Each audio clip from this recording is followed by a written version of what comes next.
Hey folks, David Stewart here. Hope you guys are having a great day. We're going to talk about politics and art today, which is a very fun topic. Maybe some people are thinking, you must be running out of stuff to say. And yes, I might be, but this is a good hot topic because I also think it's evergreen. So someone could probably watch this stream in 10 years maybe. Things won't have changed. The problem with politics and art, I'll go over all of them and how to, why you shouldn't try to make political art, some examples of political art, not necessarily propaganda. Like I did a stream on propaganda. This is something else. This is really about trying to make art from a political perspective and some of my observations with it, as well as some of the problems you might run into if you're trying to make, for instance, conservative art or, leftist art, or art that represents the politically correct way of thinking, things like that. Because there's a lot of problems with that. So I'll go over both of those from both directions. I made a couple of videos that explored these different things that I'll talk about. One was why conservatives don't get culture. It was really why conservatives can't make good art, and it's not true. But that's what a lot of people think. And the other side is why liberals suck at art. Again, which is not entirely true. There's plenty of good liberals who have made art. But when we're looking at the modern zeitgeist, modern paradigm, whatever word you want to throw in there to mean the model, what we deal with right now, it's clear that there's some major problems whenever somebody is attempting to make art from a political perspective or fulfilling some sort of propagandistic goal. And there's a couple of layers there, and so I'll get into those.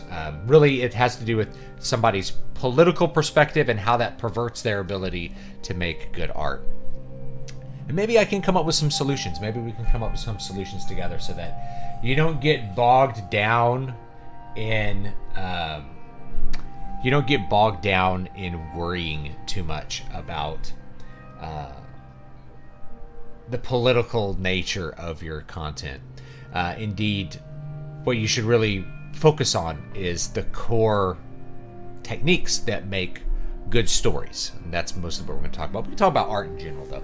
So let's actually start with the conservative side, because it's another week. It's another conservative media, conservative pundit making a bad show, a bad piece of art, a bad book, a bad children's book, whatever it's going to be, right? This happens really regularly. And in fact, I remember making this video. I'm like, you're going to see more of this throughout the year. And yep, sure enough, we're going to see more of it. What ends up happening is there's this really, it's like a little marketing ploy. It's like a little marketing ploy that they do where they say there's no conservatives making good art, which is not true, right? Because I'm here and a lot of friends are here. I've had people on the show who've won major awards, and they're conservatives. They're more right-wing than the people who are complaining about, where are the conservatives? I don't see any conservative art or any conservative artists. Where are they? Guys, the most popular video game in the entire history of the human race was made by a right-wing Christian. That's Notch, and the game is Minecraft. People always debate that, so I'm just going to tell it to you right now. It's Minecraft. It's the most popular game of all time, made by a right-winger. And after he sold his creation, basically he's not involved with it because of his politics, because of what he believes about government and about God and things like that. He's a persona non grata. I wouldn't say he suffered a giant consequence because he has the money, right? The money helps prevent the consequence, but the fact is that Minecraft was made by somebody who is a right-wing individual. Mel Gibson is pretty right-wing, and he makes some pretty awesome movies. He's won Best Picture awards and things like that. So, no, right-wingers can actually make art, and they can, and they have, right? If you look at Conan the Barbarian, Conan the Barbarian is right-wing art. It starts with a Nietzsche quote. Okay, it's like as right-wing as they come is the Conan the Barbarian movie. There's so much that's been going. Arnold Schwarzenegger, now we'd be like, he's kind of a rhino, right? But certainly during the 80s and 90s, we're like, Arnold Schwarzenegger is like the Republican. He's the Republican in in Hollywood. There's actually a lot. Used to be a lot of Republicans in Hollywood, but they're all kind of gone. Clint Eastwood, Clint Eastwood held a political office. Anyway, so we'll start with that one, right? What the conservative pundits do is they say no one's making good right-wing art. So I shall make it. Here, guys, buy my book. Buy my children's book about the free market.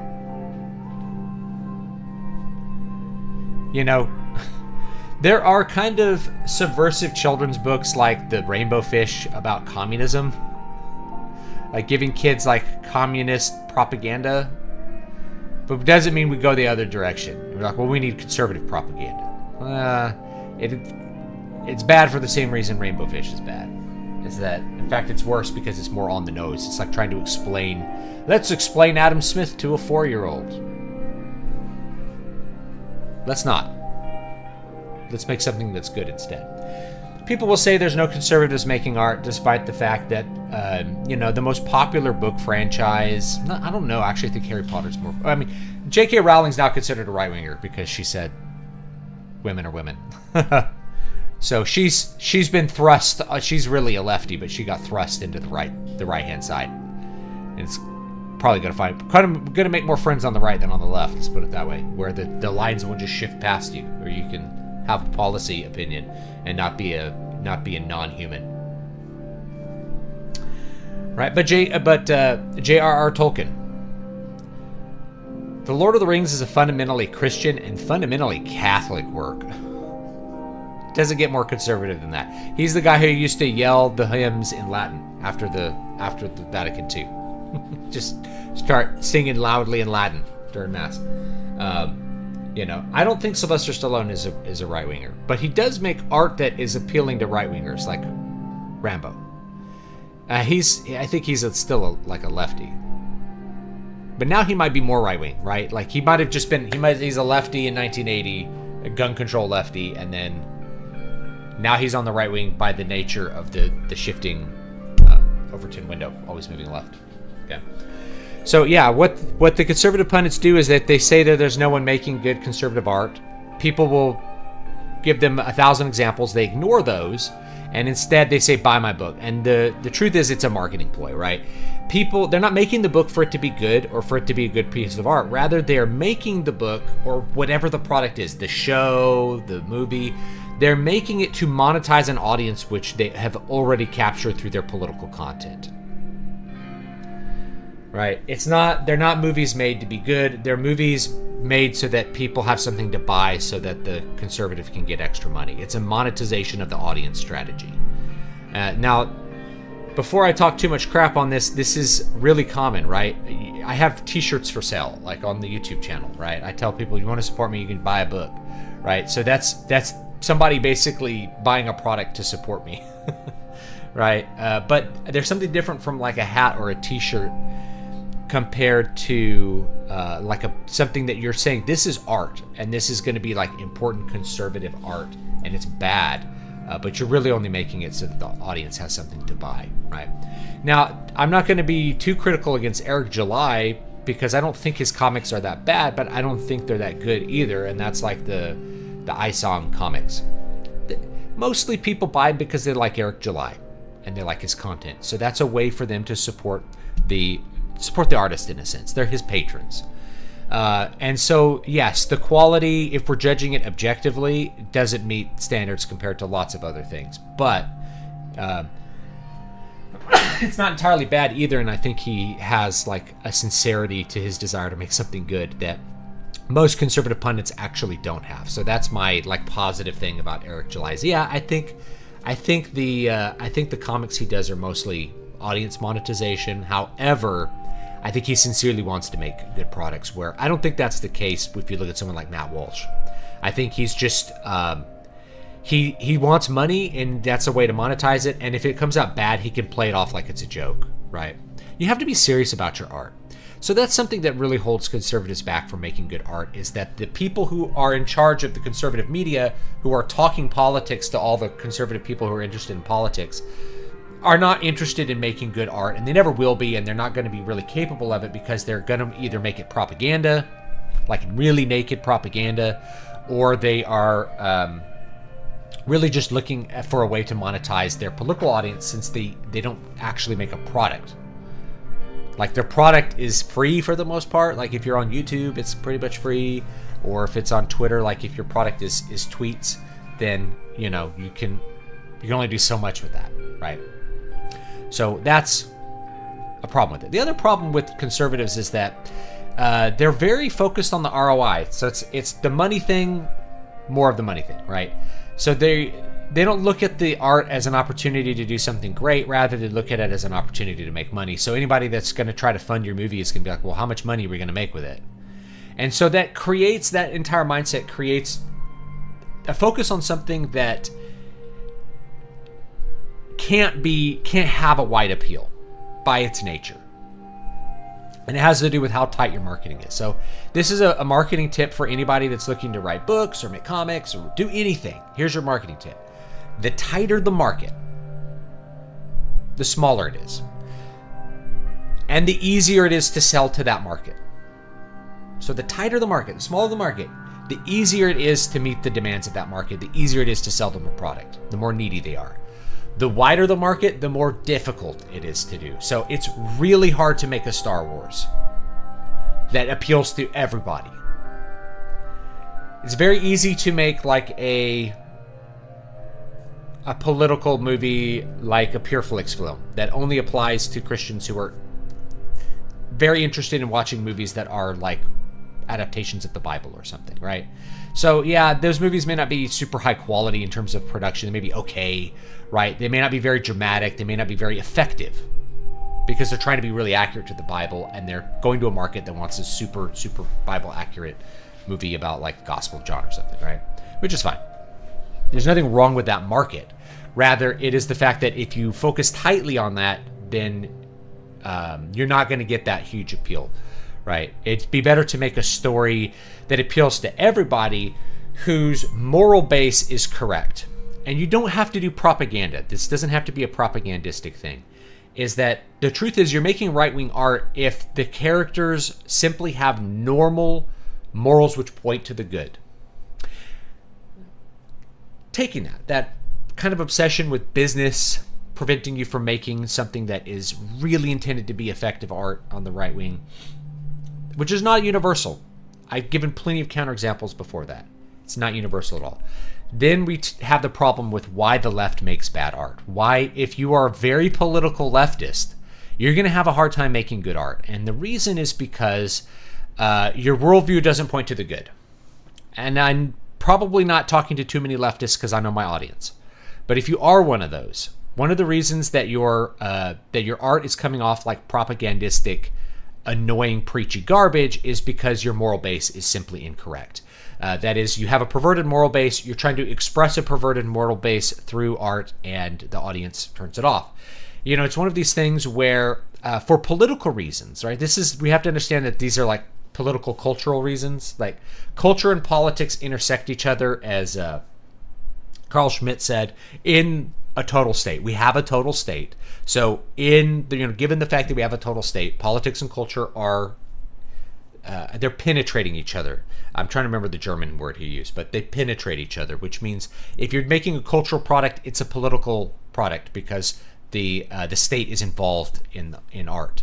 And if you're making politics, you're going to use the state to control art. So they are penetrating each other in the total state. And yes, we do have a total state, right? As long as we have the National Endowment for the Arts and PBS, there's no way you can deny that we have a total state and that the state is absolutely penetrating our art. So the problem with leftist artists is that they are unable to really articulate the good. So they'll fill their art full of, for instance, homosexual relationships. Here's some lesbians kissing. That's less offensive to men, but here's some gay men kissing. And it's the audience's fault that they find that disgusting, that their reaction to that is like it's like writhing maggots. Rather than looking at that and being like, okay, maybe we shouldn't, a clever person would be like, audiences don't like that even if that's my fetish, so I won't put it on screen, right? The same reason that like you can privately like sucking toes or something, or whatever weird sex thing you like, and not have to put that in a movie, right? And you kind of understand if we make a character like being really into sniffing butts, then he's going to come off as a perverted weirdo, But if you believe sniffing butts is good and true and you have a whole month dedicated to sniffing butts, it's not just sniffing butts, but, you know, then you come from an incorrect moral base. The moral base says, this thing is good, therefore I need to put it in the story so it's good. The audience is wrong for hating it. That's where we are with most artists on the left, is that they insert their leftist politics into something, and the audience is bad bigots if they get disgusted by it, or if they don't like it, or they don't want it, or they want to pass, or they just are not interested in it. Why didn't anybody go to see this gay love affair movie? Because people are not interested in gay relationships except in the context of gay romance and gay erotica. Those are categories on Amazon. They are small categories compared to the broad culture. So putting those things in your books is likely to just turn readers off, because it is an obvious, and especially if you're presenting it as good.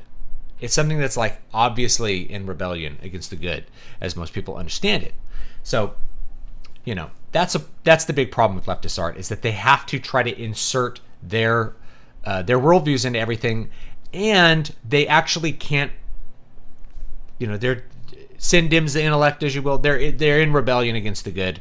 They're in rebellion against God, and therefore they're unable to produce characters which are moral and likable and enjoyable to watch, in stories which enlighten the soul, provide catharsis, even if they're a tragedy, or otherwise leave the audience feeling something meaningful about the story. So the stories all feel like shallow, preachy garbage, because that's what they are. The person making the art may not even be able to comprehend that that's what they're doing, because they've lost contact with what is good and proper and what is right. And I talked about this in another stream, like moments where you would think that this is perverse, but people really like it because the character is doing something that is in harmony with the good. They're executing justice, even if the filmmaker thinks that they're not supposed to, right? I think that was a little bit of the case with Dune 2, is that Denis Villeneuve really wanted Paul to be the bad guy, but you can't make him the bad guy when his actions are going to be viewed as good and appropriate by the audience. Sorry, you just make him seem more badass, and like every other character that is yours, it's kind of like the Chani character is Villeneuve's self-insert in Dune 2 for her little opinions about how Paul is bad. You know, it just comes off as a bad, annoying character that you hate, rather than making you dislike Paul at all. You just like Paul as much because he's being a badass and doing good things, and you just hate the self-insert. Instead of a Mary Sue self-insert, it's a political right think. You have to think right about religion and about the themes of this movie. And so I'm going to have a character that thinks the right things. It's so stupid. Don't do that, okay? Characters should have their own motivations just like they're real people. Okay, so please do that. Let's take a look at the chat. So those are some big areas there, right? The left can't make good art because they approach it as a propaganda tool. Everything's a propaganda opportunity, and they're unable to comprehend what audiences actually want because they're in rebellion against the good. Conservatives, meanwhile, there's tons of great conservative artists. They get zero exposure because conservative media paints this big picture that there's no conservative artists, therefore they should get paid to do the conservative art. And they always do a bad job with it because they don't actually care about the art. They don't even care about changing people's minds. Their whole business strategy is saying to an audience things that they already believe. That's their business model. It's not coming in and being like, let me convince you of this. Otherwise, they'd be talking about student loan debt, and they'd be trying to convince you about, they'd be talking about usury, and they'd be talking about things like that I've tried to convince people on, right? And people get very upset when I actually explain usury because they don't want to believe that there are benefits of it, or they don't want someone that they don't like to be a victim of usury. But sorry, someone you don't like can be a victim of a crime, and you can want justice for a person that you don't personally like in the interest of the good, right? Justice comes from God. So we should be interested in justice, right? That's like a core, that should be a core belief for people. We should be able to put our prejudices aside and want justice for people who deserve it. All right, let's take a look at the chat a little bit, and maybe we come up with more solutions for how you can avoid the trap of political art. And also how to avoid the trap and the problem of being a political person. Being a political person and existing in a place where you can be basically you can be proscribed for your political beliefs or lose opportunity because of them. That's our current society. It's no longer a secret ballot box. Rather, expressing any political opinion can be dangerous to your business, dangerous to yourself. Actually, before I read this, let me explain, what does the word political come from? Because this actually has a lot of relevancy for modern thought, especially here in the United States. So politics comes from the word polis, which means city. You have metropolis, the mother city. That's what metropolis means. It means mother city. So the polis is the city. In Greece, it's a Greek word. So in Greece, the main political organization was the city. It was the polis. So everything that was political was about the city. Look at modern terms, we have a big competition between the rural parts, which make all of the food, and the polis, the city parts, which buy all the food and which do all the politics and build all the buildings and stuff. There's often a big economic fallacy people make, is that where the money is spent indicates where the wealth is made. Remember, wealth is stuff, right? So most of the wealth is actually made outside of the cities where it's purchased. It's the people from cities purchasing wealth, right? It's like they buy an iPhone. It must be that all the iPhones are in New York. No, that's cargo cult thinking. The iPhones are made in Taiwan. So the wealth is made in Taiwan, and it's sold to New York City because that's where people buy it. You know. We need to respect Sebastian Gorka for promoting Razor Fist books. I didn't see that, but you know. The thing about Razor is that he already has a big channel to be able to promote his books, and so that's good for him. And I've made this point, and it's a hard thing to square with some of the things I've talked about, which is that the most effective way to market your book is going to be with content marketing, which means doing things like this, that then, hey guys, buy my books, right? Here's a big stack of them. Buy each and every one of these books. Eyes on the Walls, great book. Horror book with a twist ending.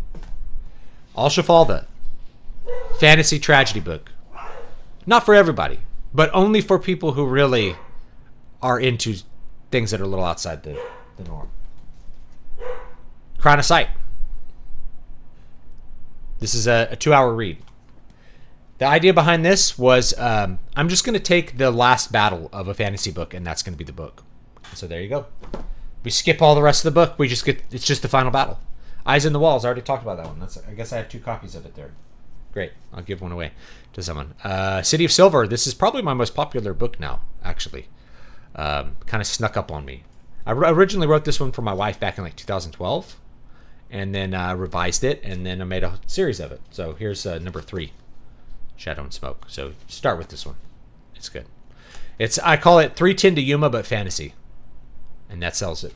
People, oh yeah, I know what the story is. Sorcerer's Blood. I wrote this one live on stream, live on the channel. It's a little novella. It's very short. Good little 2-hour read.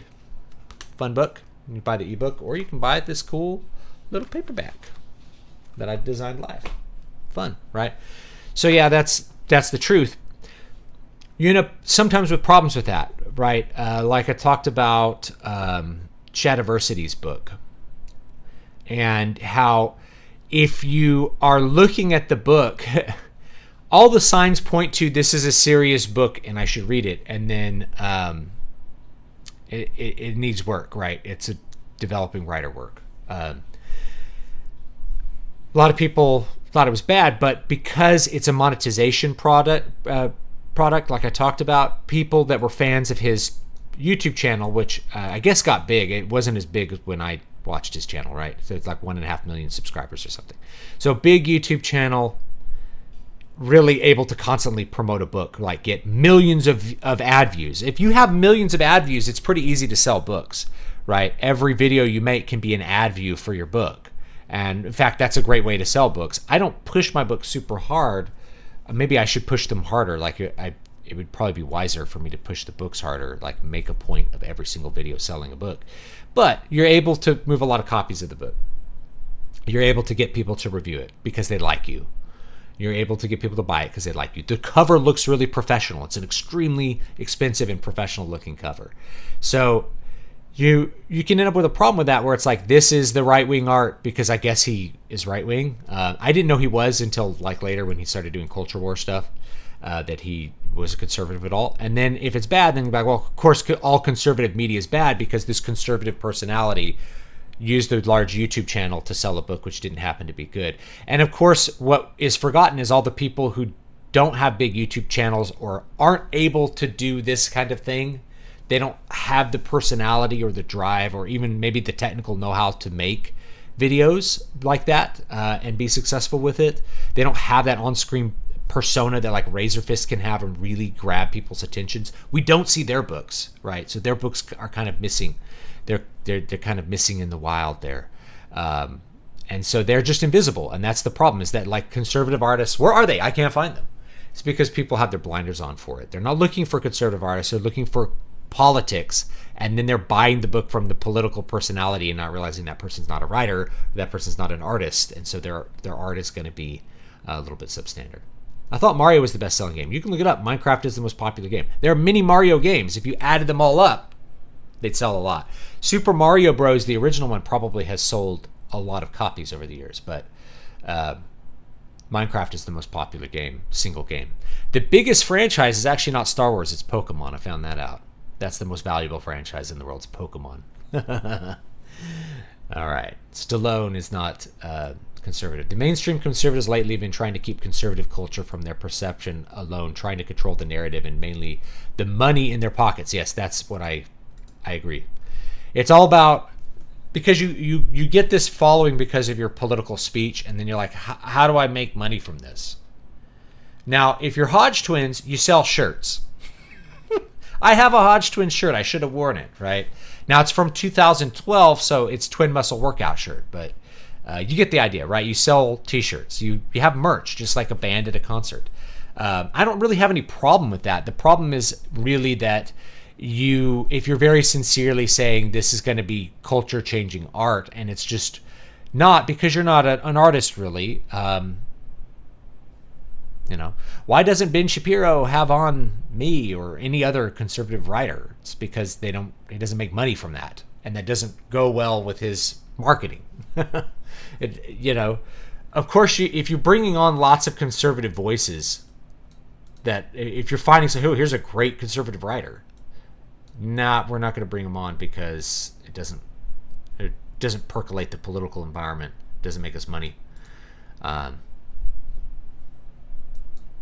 Angel Studios is making movies, but they get no media coverage or promotion. Yep. Rambo Last Blood was woke. Rambo sacrifices himself for an illegal immigrant. I never saw it. Comicsgate pretended to be conservative or Christian to get people that aligned with that to buy their books, but they proved themselves to be far from it. They also proved themselves to be incapable of shipping books on time and incapable of making quality books, right? I haven't seen... I'm thinking of like the big Comicsgate guys. It's like I haven't seen like a good Comicsgate book. I'm sorry. So if you're like one of those Comicsgate people and you're like Ride or Die, Hail Caesar, whatever the hell dick spamming stuff they do on Twitter, if you're one of those people, sorry. Like The Emperor Has No Clothes, Cyberfrog was not good. I didn't even think the art was good personally. And I didn't like the colors either. That's my opinion. That's okay. There's not much story there, and I didn't really like the art. I felt the same way about what's his name's comic. He ripped off the beginning of Venom. It's almost a panel for panel ripoff of Venom #1. I went over it once. Samedi's comic? No, it wasn't him. I'm friends with him. There's some good people in Comicsgate too that are like making good stuff, but I washed my hands of that entire movement years ago because of the terrible personalities that were in it. They're like fake conservatives. They realized that, hey, if you talk to, this is a big market that people aren't really talking to, because if you talk to them, you're anathema. Well, I've already gotten fired from DC, so we'll talk to them, right? And make it about that. And you make a Star Wars video every day for 6 months to sell your Kickstarter, then you take 2 years to deliver on the Kickstarter. That's just, come on, guys. You gotta be cleverer than that. I could forgive you in 2016 or 2018 or whatever. It's 2024. Hopefully people are wiser. I know some people aren't, but that's okay. Inside Out 2 is doing well for Disney. Do you think that they will learn and stop promoting the message and everything? I think so. I did a video where I went to Disneyland and like there was no gay people in Disneyland, and there was like one pride shirt area and nothing gross about it. There's like a shirt with a rainbow and a castle. And my daughter's like, I want a rainbow. I'm like, because she's 5 and she's a girl. Rainbows are cool. Rainbows are cool. Now I'll get you a blue shirt. But yeah, like the normies, like Disneyland was completely dominated by normies when I went there a couple weeks ago, or a week and a half ago. Very, very much normie. No weirdos, no people with no weird looking people. And they might have just priced them out of it. That was I had a couple hypotheses. Hypothesis 1, they priced them out of it. Hypothesis 2, COVID broke the wokies. So they're not going to amusement parks anymore because they're afraid. They're still afraid. There's people that are still wearing masks and are afraid of COVID. Like it's a religion to them at that point. So I think so. I mean, Disney, lots of the people working at Disney would be happy to see the company go bankrupt in order for them to show the right things. Because their moral base is perverted. They think it's morally correct and not only justifiable, but you ought to show homosexual relationships to normalize them. Because we want to normalize this thing that we think is good. They want their fetish to be normal so that it can be they don't have to suffer any kind of social consequences for being weird. That can work. I mean, it works to an extent. Like people have very much normalized the idea of homosexual relationships as the result of things that made fun of gays, like Will and Grace. But you know, people with families, once you have a child. If you have any kind of normal sense, you're like, I don't want my children exposed to that. They don't know, they don't understand what normal heterosexual sex is. I don't want to have to explain to them the physics of gay sex. And of course, lefty parents will get their children all confused about what these things are for. Because they'll be for like what people have conjured from the abyss romances for in the last 20 years, the last 25 years, which is not the production and education of children, which is the purpose of matrimony, according to the Catholic Church at least, right? Which means it's been the purpose of marriage for 2,000 years, and before that, that was the purpose of marriage for the Romans and the Greeks, right? They didn't view it as, anyway, you know,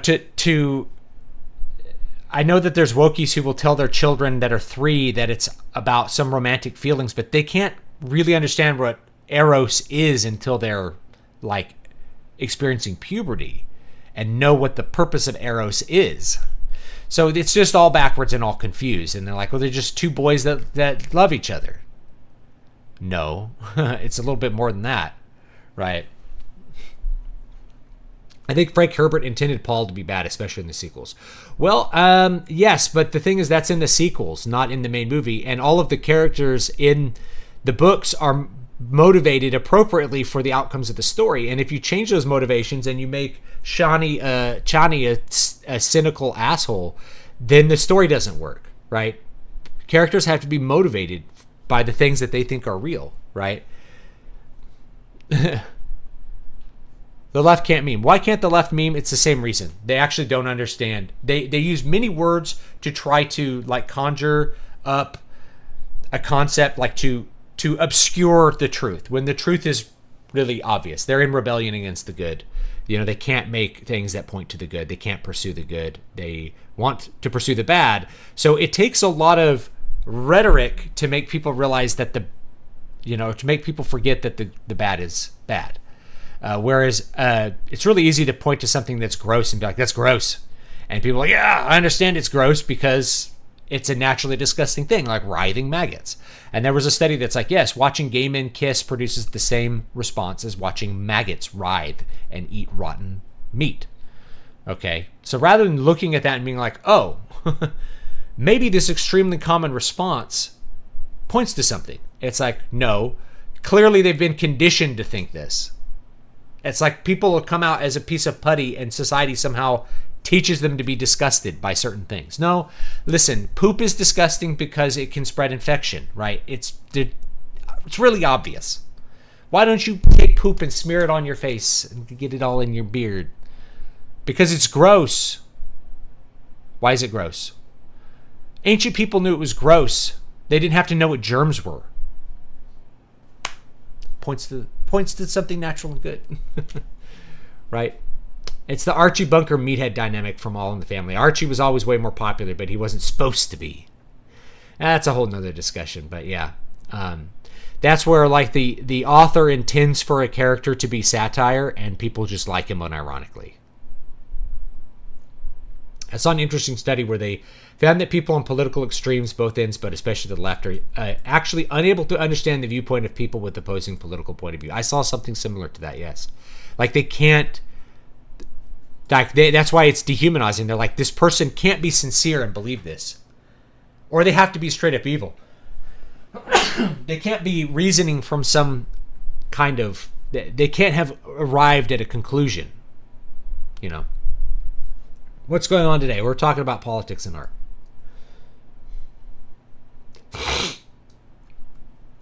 Mike Browning, thanks for stopping by. It's like they beg for validation from people who don't care. Yes. Boomer dads are going to take the razor pill.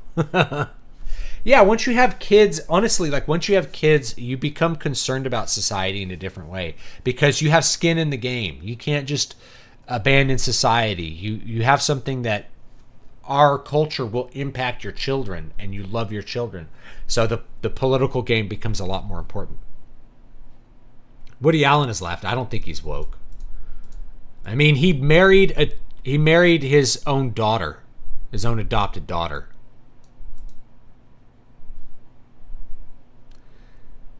Seems like woke to me. I mean, he would certainly be for pedophilia because he's a pedophile.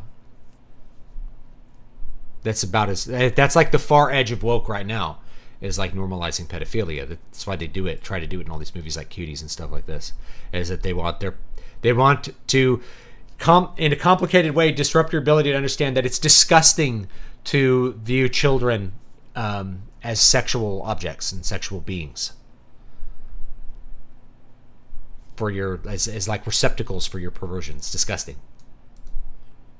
So yeah, Woody Allen's a pedophile, married his adopted daughter. You can look it up. It's all there. Still gets plenty of work. Why? I have to believe that there's many people in Hollywood who agree with him. And they would do the same thing if they could do it out in the open.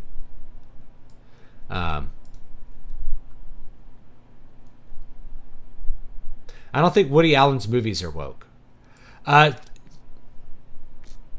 Yeah, I don't know. I haven't seen one in a long time. Daily Wire charges monthly to produce heavy-handed content in an echo chamber of people who already agree. I agree. To a normie, it's just noise that drowns itself out in the distance. Means nothing. Yeah. And that's the point. It's like, we're going to make this conservative comedy show. It's like you're making it for people who already agree with you. Like, you're not going to change hearts and minds because it's not a wide enough product.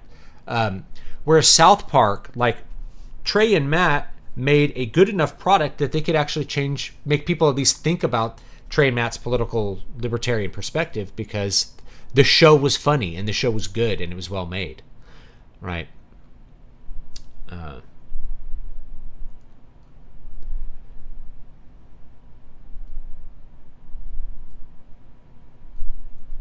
Yeah, OG Star, I mean, all Star Trek was subversive to some sense, right? Like, and the thing is that art by its nature can be somewhat subversive, and that's very true of 20th century art. And so I know a lot of people, and I know because I pick them up in the comments all the time, that they don't really know a lot about the ethos of modern and postmodern art. It's okay. And unless you've taken art history courses from someone who's really able to communicate that, you're going to miss it. And a lot of people that are born in the postmodern, it's their normal baseline thing. So they can't understand the Romantic period. They can't understand the Baroque. They can't understand different approaches to aesthetics or different meanings to art entirely, right? Art is a work produced to a standard. Postmodernism basically says the standard is only in the mind of the observer, so there's no real standard, right? Because standards by their nature are external to the self. There's something to which you can measure. So it can't be a solipsistic endeavor where everybody has a different experience to art. At that point, it's just a meaningless thing, right? You're not communicating anything. Whereas art was intended to be evocative and communicative prior to the postmodern. So a lot of people miss this kind of stuff. If you're born in the postmodern, a lot of this stuff is taken for granted, that it's all subjective and blah, blah, blah, right? That there's no standards in art. Have to get outside of that and think a little bit differently. And the thing is, most people are looking at corporate art, which is different from postmodern art. And they're thinking, here's this bad stuff in this corporate art. This must be postmodern. I see this from like a lot of YouTubers, is that they grab onto the postmodern idea without knowing what postmodern means. And so they're like, oh, this postmodern, like they call The Last Jedi postmodern. I'm like, it's not postmodern. It's just trash. Okay. Postmodern would be, you show up to see The Last Jedi and it's like, you see dogs dancing, and then President Nixon gives a speech about Star Wars. And that would be the Star Wars movie. And you're like, that's so weird. It's like, it's a meta thing about Star Wars. And don't you get the meta message? And do you think this is art? This entire piece is about what is art? That's what this movie's about. That's more postmodern. Okay. Postmodern's been going on for 70 years. 70 years of that attitude. So I guess that's another reason why the left has a hard time making art, is they can't conceive of real meaningful standards. Do you think Kevin Costner's Horizon movie is going to do well? I have no idea. I don't pay attention to like what Hollywood movies are coming out till you guys tell me what I should go see, and then maybe I'll go see it. I think I'm going to watch Godzilla -1. I watched some of it last night. It's good. Acting's not great. It's okay. But it looks like generally a pretty good production, telling an interesting story, at least at the beginning. What about Taylor Sheridan shows like Yellowstone? Haven't watched it. Conservatives seem to like his shows, but they have liberal talking points in them. It's just boomers. I don't know who still watches TV. Boomers, I guess. You know. And let's think about like Rush. The band Rush is right-wing by most definitions. Crazy, because they're libertarians. Right? They did a whole album inspired by Ayn Rand.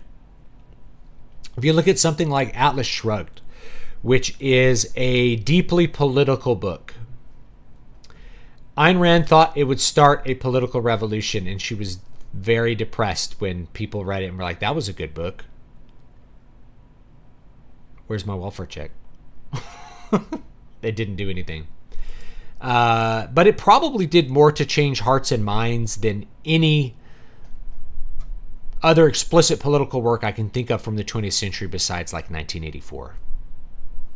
Atlas Shrugged is very, very influential. Ayn Rand just didn't really live long enough to see those influences percolate through culture. So modern conservatism, in many cases, has become about economic liberalism because of Atlas Shrugged. When economic liberalism was not really part of the conservative platform when Nixon was alive. Nixon would have been considered a lefty by today's standards just for his economics. You know? It explains why conservatives conserve nothing. They're just liberals who disagree on pacing. Yep. The conservative position is just the liberal position from 20 years ago. Conservatism is inherently passive. That means, or responsive, right? It's reactive, not active. It doesn't have a coherent vision. Now, you can get lumped into the conservative side by saying, like, I want a Christian confessionalist state. Is that conservative? Well, no, it's revolutionary. It's very subversive in our modern society to say, I want a Christian confessionalist state. I want a Christian state. That's very subversive.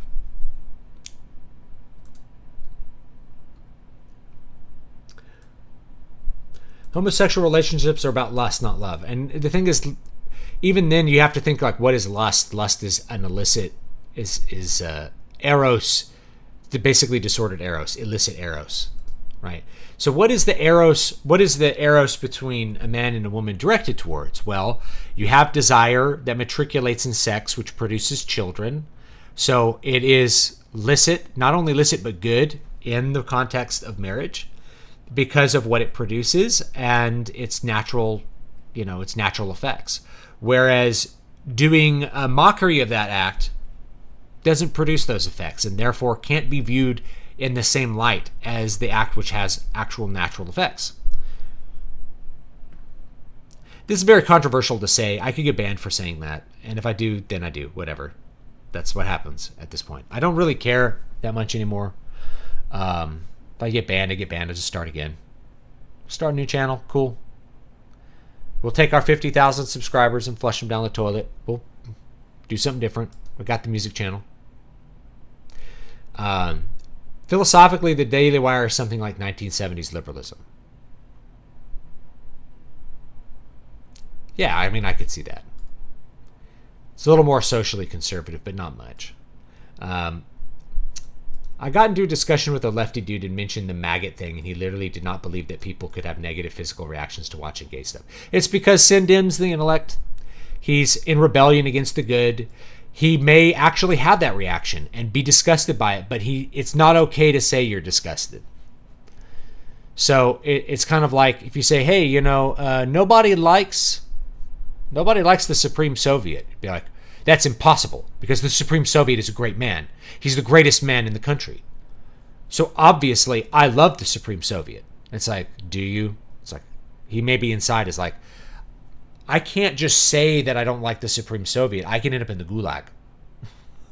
So there's an internal life that sometimes you can't express in a hostile political environment. Like a lot of people can't go into their workplace and explain what I just said, even though that's a basic Catholic teaching on sex. And is probably the standard teaching on sex for almost every Christian denomination. Besides like the really liberal, the formerly mainline Protestant denominations that have become very liberalized.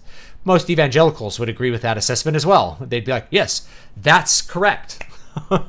So why can't you say that? Well, you get fired if you say it. So you just pretend that you don't believe that. You just keep that secret, maybe, right? You keep your real feelings secret because you'll get fired for them. Why is the debate held in June? I don't know. Rorschach. Yeah. I don't know, Caesar. Seems far away, but whatever. Well, I mean, the primary debates. I haven't paid any attention to politics this year. Not presidential politics. Zero attention.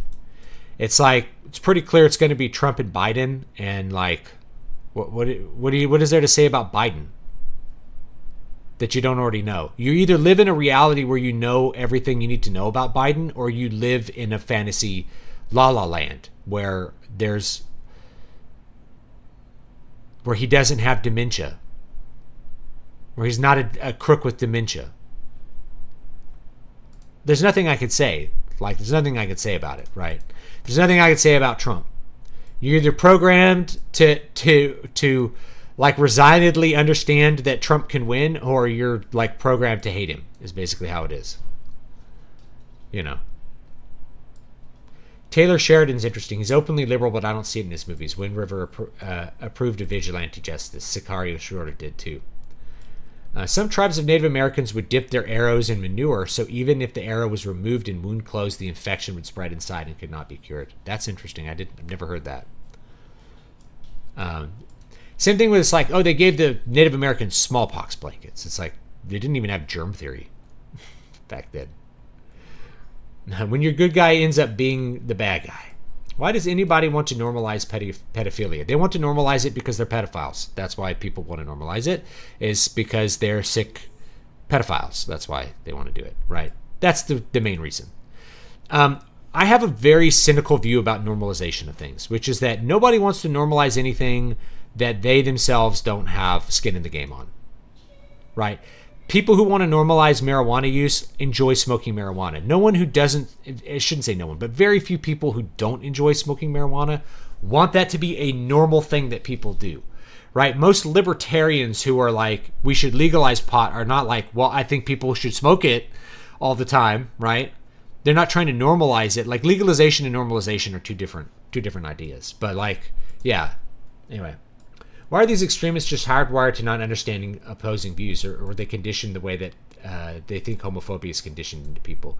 I think it's conditioning. I mean, it's hard to know because they can't express the truth and not suffer massive social consequences. If you and all your friends are liberal, you can't just say, I really think gayness is gross.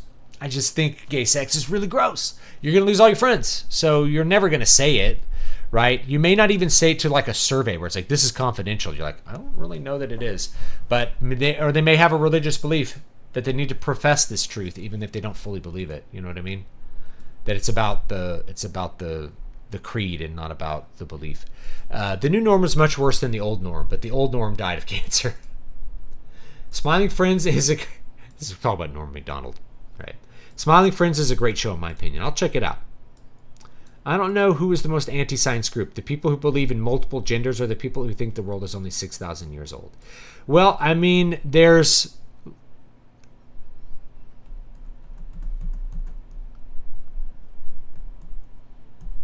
there's not... I'd say there's less evidence for the world being 6,000 years old, but there's more evidence that the world is older than there is evidence for other genders, right? So... You have to make a pretty complex model for the world to be 6,000 years old and have it fit a lot of our observations. You know? But there's always, the nature of scientific belief is that it's evolving. So what we think is correct now may turn out to be like complete bunk 50 or 100 years from now. You know what I mean? Like it could be that oil is not made by... It's not a fossil fuel. It's like made by bacteria in the earth or something. And then we'll be like, our whole model is the 20th century model was completely wrong. You know, we don't know a lot of things. And we could end up with like weird proper explanations for things that are better, more efficient, more predictive models, but people will believe. So like if we look global warming as an example, it's not predictive, right? The people who are pushing it on you can't really predict it. It doesn't show up in evidence, right? It's non-predictive. And so for any model to really be functional, it needs to be predictive. Like we know if I throw a baseball, it's going to travel in an arc and hit I can predict what's going to happen. Not so with like global temperatures. And that's a problem with it, right? But, you know, a new model may emerge that's more predictive, better predictive. I don't know. The universal truths of Lord of the Rings are so self-evident that even the gayest of libs love it. Yeah. Or yeah, Sam and Frodo were gay. This one's always funny. It's like, why? Because they are really fond of each other, and it's like, that's called having a best friend. It's called caring about another human being, right? Really having a lot of affection for another person, caring about that person, sacrificing yourself for that another person does not mean eros. Because we've perverted the idea of marriage to be exclusively a matriculation of eros and nothing else.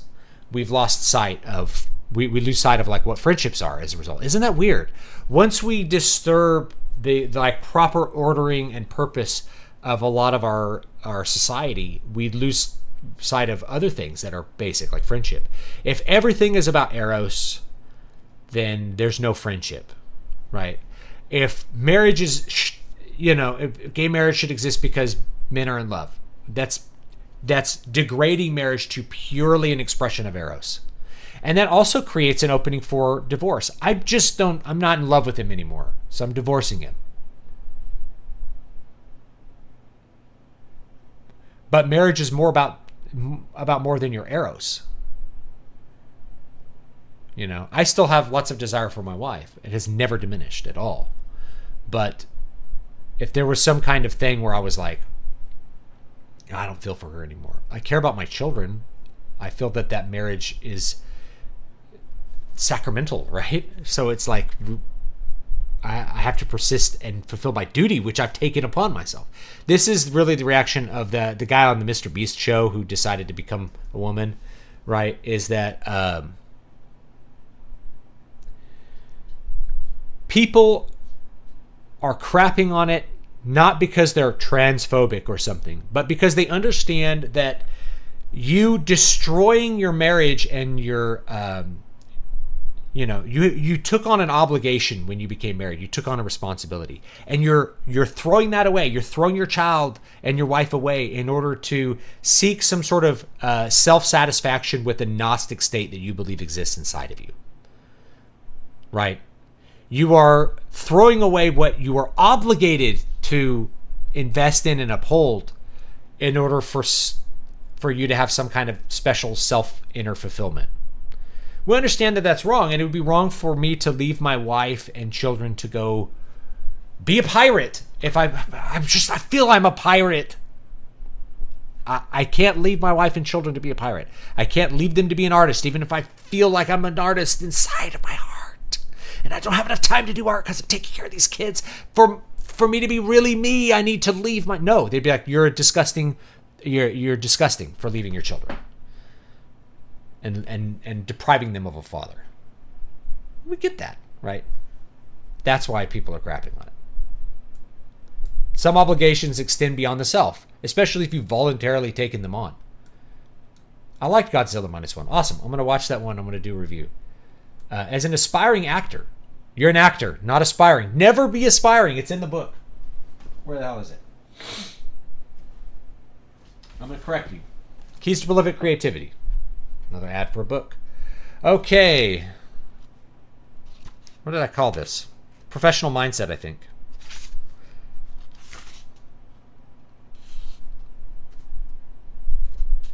Yeah, it's chapter 5, The Professional Mindset. Let's Jam, Amateur Mindset. Page 77. I like to contrast what I consider the professional mindset with what I call the amateur mindset. An amateur has a set of self-actualizing views about himself. Here are some examples. I'm not good enough to earn money. I'd like to be good one day. I'm an aspiring writer. I'd feel embarrassed to show this to people. This guy is my idol. I wish I could play like he does. I'm not sure what I'm best at. A professional has what amounts to the opposite view of themselves. Here are some examples. I deserve to get paid for my work. I'm good at what I do. I'm a writer. It's hard limiting my portfolio to just a few good pieces. I appreciate his art. I even learned a few things by analyzing it. What a great piece. I think I'll learn it. I'm very good at these things. Perhaps I could be great at more things. Yes, professionals are always growing. It's not an arrival point, but a mindset or a way of doing things. Okay, you're an actor. It can be discouraging when I always see leftists say we're incapable of participating in and creating art. There's so many counterexamples, and I've given them to you. The point is, conservative media likes to ignore that, and liberals really like to believe that conservatives can't make art, so they will ignore all of the things that conservatives make, which are great. It's because they want to feel like only their special religious belief can be capable of making art. I don't believe that, right? I think liberals can make good art. Like, George Lucas is really a lefty kind of guy, at least like boomer left, and he made some great movies over the years. Not just Star Wars, but like Willow. Like, he's definitely done some, and he's been involved in Indiana Jones. And you look at those, and they're not really like, they're not propaganda pieces, even if they express his mindset a little bit. They're not propaganda pieces because he cared about the story and the characters and doing something great for people, making them feel good. He cared about the art. He cared about what he was doing. All right. So there's lots of like liberals that make good art, and there's lots of conservatives that make good art too. You know, it's not just liberals that make art. Clint Eastwood, it's a conservative, right? You know, lots of good stuff. So,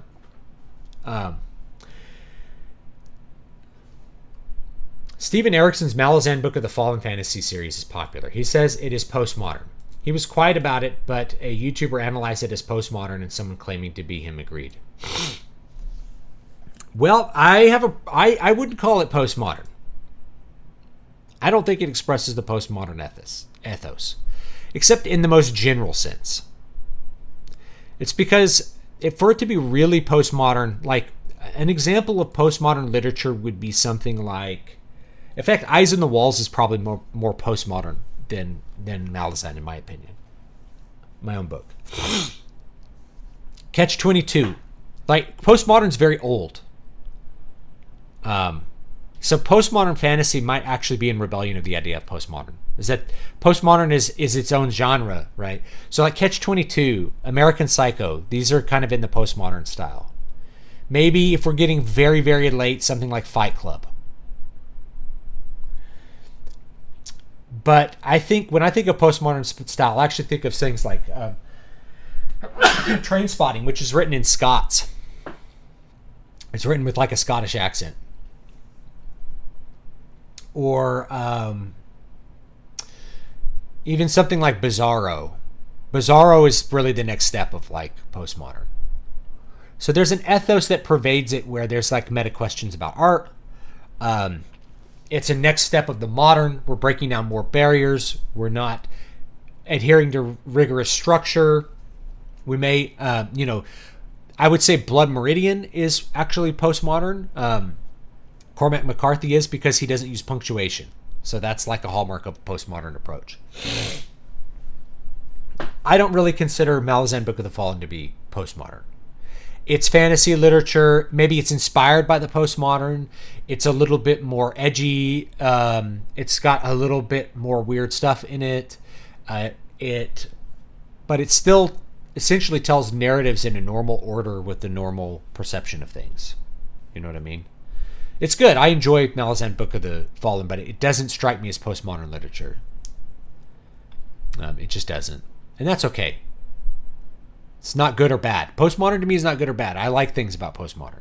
Same thing with postmodern art, postmodern music. I actually like this stuff, which is how I'm able to criticize the ethos about it. Problem is there's nowhere for it to go. Once you're like, I open up the piano and we listen to Silence for 3 minutes, which was John Cage. That was from the 50s, guys. So this whole thing, this person's selling invisible art. I'm like, that's 70 years old. It's so old. Think of something new, please. Please do something new. Please don't just keep questioning what art is for the next 7 decades. You have to go back. You got to do something else. Start with minimalism or something. I don't know. Rush made an album that rebelled against collectivism and the record company's wishes, and the music press called them fascists for it. Yeah. I just embrace it. Yeah. I don't find Rambo Last Blood woke. It's about Rambo avenging the death of his adopted daughter after she's trafficked and murdered. He brutally kills a bunch of cartel members. That's what I thought it was, but I haven't watched it. -1 is overrated, but worth a watch. Nixon created the EPA. What was considered conservative in 1970 is just very different from today.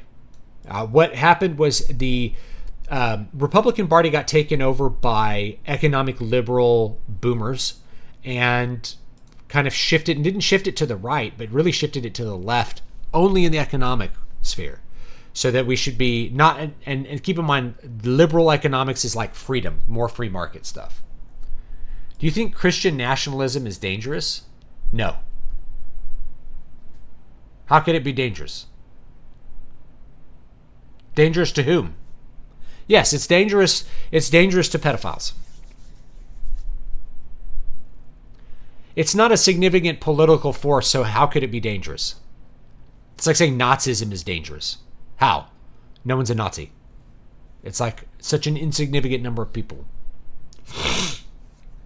How could you have... There's no such thing as Christian nationalism, right? There's just nationalism or there's Christianity. If you want a confessionalist Christian state, that's not Christian nationalism. That's a Christian state. Nationalism has to do with the people, the nation.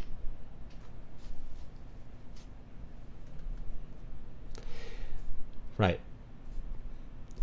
Just, I don't know, sticking those words together, I don't see how they work. Christian nationalism. Wanting a Christian government will make almost everyone with a big platform mad. Yeah.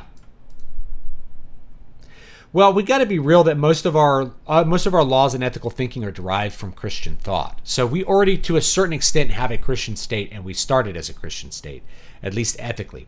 The whole separation of church and state, at the federal level, there used to be official state churches back in the beginning of the country. So that separation is because we really had too many religions. We couldn't decide on one to make like the official religion of the state. So you just have a neutrality about it, But the founding fathers didn't conceive of the death cult or like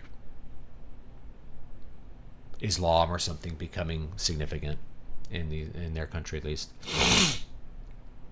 Godzilla -1 is easily the best Godzilla movie since 1954 IMO. If anything, it might be slightly better than the original. I like the original. It's actually a really cool monster movie, and it has a very cool atmosphere with the black and white. So the original Gojira is pretty cool. It's a pretty good movie. I like it. Only dangerous to universal liberalism. Problem with liberalism is that as long as you have a state, the only way you can really have a liberal environment is if there's no state. You have to be full. You really have to get rid of the state, because the state ends up being used to enforce opinions. Total state. What Carl Schmitt said. When the state and culture penetrate each other, you have a total state. So as long as you have the total state there, there's no meaningful limitation on the state, which is what we have now, then what you have is one group which wants to use the state to control everybody's speech, and you have another group which doesn't. And so which group wins? Is over time, with every compromise, you get pushed further and further and further to the left, so that a conservative will think what's acceptable to say is whatever was a liberal thought was the right thing to say 20 years ago. Uganda got canceled for banning homosexuality. Say hi to the elephant in the room. His name is AIDS. I don't know. I don't know enough about the AIDS crisis in Africa to comment, but I think it's more than just homosexuality. If you're looking at the first world, there was this major propaganda push in the 90s to convince people that there was a meaningful risk of contracting HIV if you were a normal heterosexual person, and the truth is that wasn't the case. AIDS continued to be a problem in specific groups, which was gay communities that had a lot of promiscuity, which there were several of them, and that was their lifestyle, was having many partners. It was never a kind of one-person monogamous kind of relationships. There was always negotiated open relationships was the norm. At least for all the gay people I knew. And I've known a lot of gay people, and I don't hate them. I love them. But they'll be honest about, it's like, this was the culture, and this was the way it was, and this is what everyone got into with it, right? Which is why AIDS was such a big deal. It's like people were catching it left and right. Or intravenous drug users. So if you weren't in those categories, your risk remained and remains very, very low. There's still plenty of other sexually transmitted diseases that you really don't want to pick up. So that's the problem. It's like, and even then it's like, I point that out because it got people scared enough that it's like, we got to spend money on it. And so the end result is gay men taking PrEP, taking this combination of drugs, which makes their virus load so low that you can't detect it. And they are all just on that, and they got rid of the condoms and just engage in the same lifestyle they had in the late 70s, just taking PrEP now instead. So that's where we ended up, right? They didn't change their behavior really at all. Rather, what happened is we invested billions and billions of dollars to create a drug regimen so that they can continue doing the things that we found gross back in the 70s. Weird. And I'm not saying that we shouldn't care about people with AIDS simply because they are doing something that I don't approve of, right? They're human beings. They're human beings. We should care about them and their plight. But we're not being honest about that. We're not being honest about the AIDS epidemic. I remember it. Oprah had people on, heterosexuals getting AIDS, Magic Johnson getting AIDS, right? It's like got a lot of people scared about what they were doing. Truth is, you should aspire to the ideal, which is not being a pickup artist. Rather, it is having a monogamous, productive marriage with someone who you share the same values with and hopefully have a lot of attraction for, eros. And then you don't have to worry about any of this stuff. It's just won't affect you directly.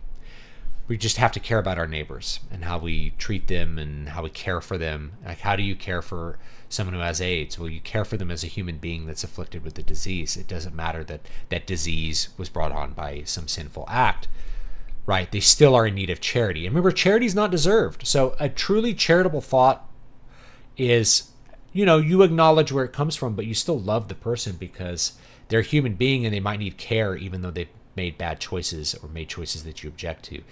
Charity is undeserved by its nature. It's very hard to have charitable thought if you don't believe in God, because it wouldn't make any sense. Everything tends to be transactional outside of this gift of grace that we get through Christ. Anyway, God forbid you don't like TQIA plus when you're a lefty and get you labeled a TERF. Oh, the LGBTQIA. I can't keep track of all the letters. P, letter X, omega, 1 to the power of 5, plus, minus, absolute value of, squared, hieroglyphics. I can't keep track of the letters. Everybody has this identity, and the reason the letters multiply is because we're starting from an assumption that there is such a thing as a Gnostic state. I want to challenge this idea. Now, I'm not gonna. You can disagree with me. It's great if you disagree with me. I would love to hear you disagree with me. Gnostic states. So, what is a Gnostic state? Gnostic means knowledge. A Gnostic state means there's something. You have some knowledge of yourself that is immutable. Like, you are a certain thing on the inside and you can be certain of the truth of that. There's a problem with this, which is that it's not externally verifiable. It doesn't adhere to rules of evidence that we apply to everything else. How do I know you are a woman? Well, I can observe your body and see that it is in the continuum. It is in the area of woman. It fits the description of a woman. It looks like a woman. It functions like a woman's body. Okay? But if someone's like, I'm a woman inside. It's like, but your form is man. But my soul is female. The soul is a form of the body. The soul is what animates the body. You are your body. You're not a soul in your body. You're a bodied soul. You're an ensouled body, right? Like, those things are one. They're one thing. And it's interesting that it's atheists who latch onto the Gnostic idea of like, I was born as a woman on the inside, or I have a female brain. It's like, you can't. Like, I don't think it works that way. I think, and if it is, I did a brain scan and my brain came out female. That means I need to mutilate my genitals. Like, what? Don't we need to fix your brain? Should we think a little more advanced and fix your brain rather than like mutilating your body? I don't know. It comes from the belief that the body's not the self. So if you have this internal belief that the body's not you, that you are something other than your body, then you can have all of these different identities. You can be gay, bisexual, demisexual, lesbian. You can have combinations of them. I'm a trans lesbian, right? I have all these Gnostic states that are me, and then I just know them directly through experience. I can't verify them externally except by the way that you say that. So it's like you saying that you might as well say that you're a ghost. You might as well say that you're a dog, right? Like, since I can't observe it, then it can be anything you want to be. So in order to include everybody, we got to just add letters, as many letters as we need, so that everybody feels included with every internal feeling that they have. Let's add AA to the end for Austrian artists, for people who are internally Austrian artists, okay?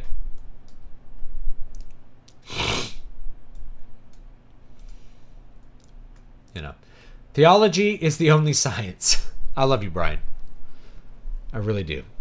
Exactly. Today's physics book is tomorrow's joke book.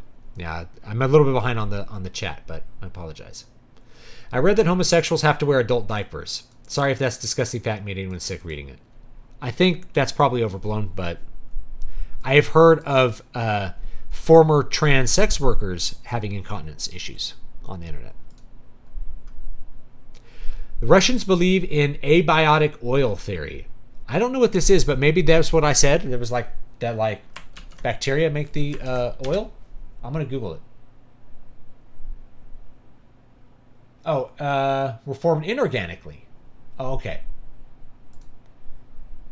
That's not what I said, but that's that might be true. Right? We may come up with more evidence for that in the future? We don't know. And this is the problem with like, don't you trust doctors? It's like, which doctors? The doctors that are telling me to do something in 2020 are the doctors that were telling me to, the doctors that were putting suction cups on babies, putting the mom on opiates, ripping the baby out, bottle feeding him and circumcising him in 1950. Which doctors are you going to believe? The point is that the opinions of the medical field evolve over time, and you just can't look at it as like one engrossing thing. It's because doctor said it, it must be right. It's like, that's not a critical way. It doesn't make sense over time. Over time, you know that they have to be wrong about some things. So it's okay to question those things and want evidence and want to be convinced of the correctness of certain things.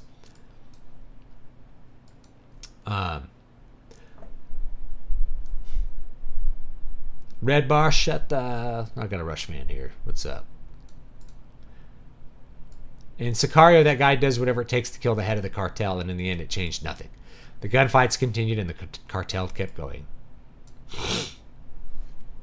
Conservatism, what is not what is passed as conservatism for 70 years, is not inherently passive. Russell Kirk's writings are the best. Well, so I mean, we can. The point is that a thing is what it does, right? So if everything's calling itself conservative, then it is what it does, and it's in the name, conserve, to conserve. And this actually goes back to like the optimates and the populares back in Rome. So we tend to look at the optimates as conservative. They viewed themselves as conserving the values of the past. Now, they may have done it in some ways that include proscribing and dictatorships, but they were interested in conserving Roman culture. So the word conserve is really important in that. The problem is that they haven't conserved anything. So there's no current conservatism has no actual vision. It's just a hodgepodge of different political positions, like economic liberalism plus, I don't know, states' rights a little bit, plus let's not low. It's like low taxes and I don't know what else now. Military spending, which is a bad combination when you think about it. There's a webcomic that finished a while ago where a woman character went to Mars and left her husband and daughter, and the artist was shocked that people hated her for that. Yeah, you are abdicating a responsibility which you took upon yourself to do something. Yeah. Have you read the 2025 Project? I have not. I'm an aspiring internet commenter. I hope to be a professional troll someday. A super chat. I'm sorry, I'm way behind on super chats. I'm looking at this. I'm reading every comment because I love you guys so much. 999. Okay, let's say that someone makes you creative director of the next Doom game and tells you to make it a more Christian game without undermining the established series tone. Can it be done? If so, how? Easily. We just add in sacramental objects. Right? We just do a Dracula, man. It's like he has a cross and the cross repels evil, right? You do something like that. You add in a story about how the demons were summoned by hell by somebody who was in communion with the demon or possessed by demons. All this stuff's already there. Like, you don't really have to change anything about Doom except you just like, just make the story involve, a priest maybe somehow. You make it involve actual devil worship. You just make it explicit about this, or you have an angel be able to like bring you back to life, and that's like the game mechanic for part of it, right? Is like you can get, I don't know. There's so many things you can do. You just have to. Doom is already like 99% of the way to being just like a demon slaying exorcism game. You just go like one step further and add in a few more Christian elements and just make it explicitly about hell and Satan and have angels that maybe give you guns or something cool, right? Or just have crosses and holy water.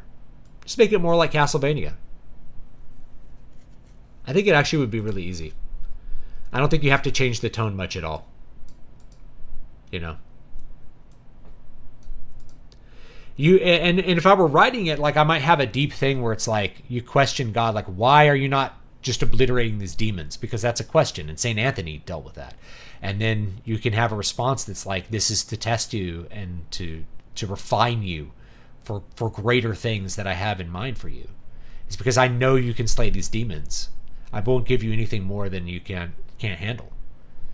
Right? It's like, why am I allowing demons? Why did St. Anthony, why was he allowed to be tempted and tormented by demons? It's like, it was to make him God allowed that to make him better, to draw him closer to God. And it's like you get overwhelmed by demons and you're forced to say a prayer to repel the demons, you know. And I would make an atheist do that, right? It's like an atheist playing and it's like, I don't want to say a prayer. I'm role playing as me. And it's like, sorry, can't get past this spot without praying. You have to say a prayer and then the angels will obliterate the demons for you. And that's the only way to get past this door. I used to think Harrison Ford was conservative, but he is not. I think he just comes off as masculine. And so it's a weird thing where we just sort of associate masculinity with conservatism, but I don't think those two necessarily go together all the time. I think that's more of that's like the modern zeitgeist, I guess. George Lucas said the Ewoks were the Viet Cong. I remember something like that, right? Now, the Ewoks were originally called Jawas, and they were in the original script from 1975. And in that, General Luke Skywalker trains them to fly planes, or trains them to fly starships and blow up the Death Star. It's really funny. They're Jawas, right? But he always wanted these little animals to rise up against the Empire. That was always part of the story. And so, yeah, maybe he did view him as the Viet Cong. Malazan came off as standard high fantasy, lower magic to me. Yeah. I like it. I didn't feel it was I don't feel it's in the postmodern style at all. Maybe that was Steven Erikson's intent, or he was very inspired by postmodernism, and that's okay, that's great, but that doesn't mean it's like a postmodern piece of literature to me. And that's okay. He can classify it however he wants to, too. You mean like how the orcs are now isolationist ice wizards and elves are incredibly warlike white, gray, and black people? Yeah. D&D's funny. We're getting a confessional integralist state and no one can stop it.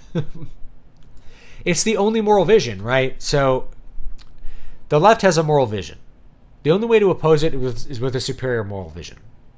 Brian told this to me, and it makes a lot of sense. This is Brian's words. Maybe he got them from someone else, but I'm going to attribute them to Brian Niemeyer. He's in the chat. What's your superior moral vision? Your superior moral vision can't be liberalism, because that's not a moral vision. Liberalism is a ceasefire between competing groups. And liberalism only works when people's behaviors are bound by other things. Now, I'm going to go off on a little tangent here. There are 3 levels of behavior that the polis needs to be concerned with for organizing society. 3 levels. I'll do 3. Number 1 is antisocial behavior. This is theft, rape, murder, property crime, the really obvious things. You are directly harming another person with your action. You are assaulting them. You are stealing their property. You are destroying their property. You are harming someone directly. That's antisocial behavior. And that's the actual definition of antisocial behavior. Some people say antisocial when they mean asocial. Like, I don't want to go to parties. That's not antisocial. That's asocial. Anti is against society, against people. The second level is delinquent behavior. Delinquent is where you are not acting, but failing to act in a way that you're obligated to act. So if you don't feed your child, that's an act of delinquency. If you don't pay your bills, if you collect electricity from the power company and you don't pay them for that, then you're delinquent on your bill. You have failed to act in a way that is appropriate. And through that failure, you harm other people. The power company has spent money generating power, and now they're out of that money because you haven't paid them the way you agreed them to. Your child is hungry or loses weight because you won't feed him. You are harming him by not feeding him, by not fulfilling your obligation. And this can be extended to lots of different realms besides debts and things like that, right? You can be delinquent by cheating someone out of money, by selling them something that's lower value than what you promised. That's a delinquent act. And we have like a court system, we have tort law that deals with a lot of delinquent acts. Or negligence, right? You weren't paying attention when you drive your car, you crashed it, you damaged someone's property. That's not antisocial, right? You're not intending to damage that person's property. It's an accidental thing, but it's an accident due to negligence, which means you are financially responsible to correct the problems of your delinquency. Just like how you're obligated to pay the power company your power bill, which you agreed to pay, you're obligated to pay someone when you damage their property through your negligence. Okay, so negligent behavior is in the delinquent category. The third one, this is the hard one. This is vice. And society has a concern with vice, because vice harms primarily you, the self, when you engage in vice. And it indirectly harms everybody else through various amounts or various means. And society can buffer that impact. You can isolate yourself from that impact of others, but it can't be completely gotten away. Here's an example. You're smoking marijuana. It directly impacts you. You become inebriated. You become unable to act appropriately. You are increasing your risk for lung cancer by smoking marijuana, right? So you're harming yourself. You are engaging in addictive behavior, which causes you to just have lower output. You're not as productive as you would be. You don't work as hard. You don't keep your house up, whatever it is. It also smells bad. So your neighbor has to smell your marijuana smoke. And so he's harmed by that. Now, it's not a significant harm. The neighborhood smells worse because you smoke pot. But you are damaging people indirectly through your action. Moreover, you're reducing the fitness of the collective when you engage in, think of the 7 deadly sins. There are major vices: addiction, gluttony. For instance, gluttony is a good one, right? So if you are obese, who are you harming? You're harming you, right? Your gluttony is harming yourself. If you're a gluttonous person and you're eating pizzas nonstop. Now, it doesn't harm me directly, but it harms me indirectly in a multitude of ways. So the first way that it harms me indirectly, and this is true of every society, is that it reduces the fitness of the collective. By eating that pizza, you now can't defend the tribe from another tribe that wants to make war on us. It's parasitic. So by engaging in gluttony, even if you could pay for the pizzas, you're parasiting on the people who are bothering to maintain the fitness of their body. You're relying on them to protect you. You're relying on somebody who cares about their body to protect you and do the things that are necessary. Even in our society, you're relying on a police officer who has a minimum amount of physical fitness to protect your ass, because you can't do it because you're too fat if you're 600 pounds. Okay, so yes, you're directly harming yourself, but you're parasiting on the system. The system is burdened because you are not normal, right? You're engaging in vice. And then in the context of the total state, it becomes worse because my taxes are higher so that the hospital can treat you for your heart disease because you eat too much. So I'm losing money because you're choosing to eat pizzas nonstop. The hospital has one less bed for a person who's injured and needs treatment. And that can impact me or my family. You know, if I have to take my son to the hospital, we have to wait longer because there's people who've engaged in vice who are now sucking up the resources of the medical establishment in order to provide for these people who've chosen to harm themselves. So it burdens the entire system. Even in a free market, you can suck up those beds and cause costs to be kind of malformed. So what restricts vice? This is the big question now. And almost everyone agrees on antisocial behavior, unless you're just insane, which some people are. But like most reasonable people will be like, yes, murder, assault, all those things, people should go to jail for those, and they should pay their bills, right? Only really like the most extreme leftists think that you shouldn't pay your power bill. There are people out there who think that you shouldn't be required to pay your power bill, or that housing should be free. You shouldn't have to pay your rent, right? That people who can't pay rent should be allowed to live indefinitely. There's people who believe that, but they're the margin. They're like, I'm not going to take them as the normal Democrat because they're way on the margins. The problem is agreeing on what to do about that. So the traditional conservative position has been to take a pragmatic approach to enforcing vice laws. You outlaw cocaine because there's no real, I actually can think of several real uses for cocaine, but you understand that the exercise of that vice causes many negative externalities that affect everybody in a bad way. And so you just pragmatically, you end up weighing that, like, does it cost more to enforce? If it costs less to enforce than the cost to the collective, if we don't enforce it, then we just enforce a vice law. In a truly libertarian society, you have to have something that's controlling that vice, or it will not work. The group will become so dysgenic from people engaging in all kinds of libertine behavior that it'll collapse. It'll be conquered by someone else who doesn't engage in that. And a collectivized external enemy that restricts that vice will then have the power to overcome any society that doesn't restrict vice. So you have to restrict vice. The question is how.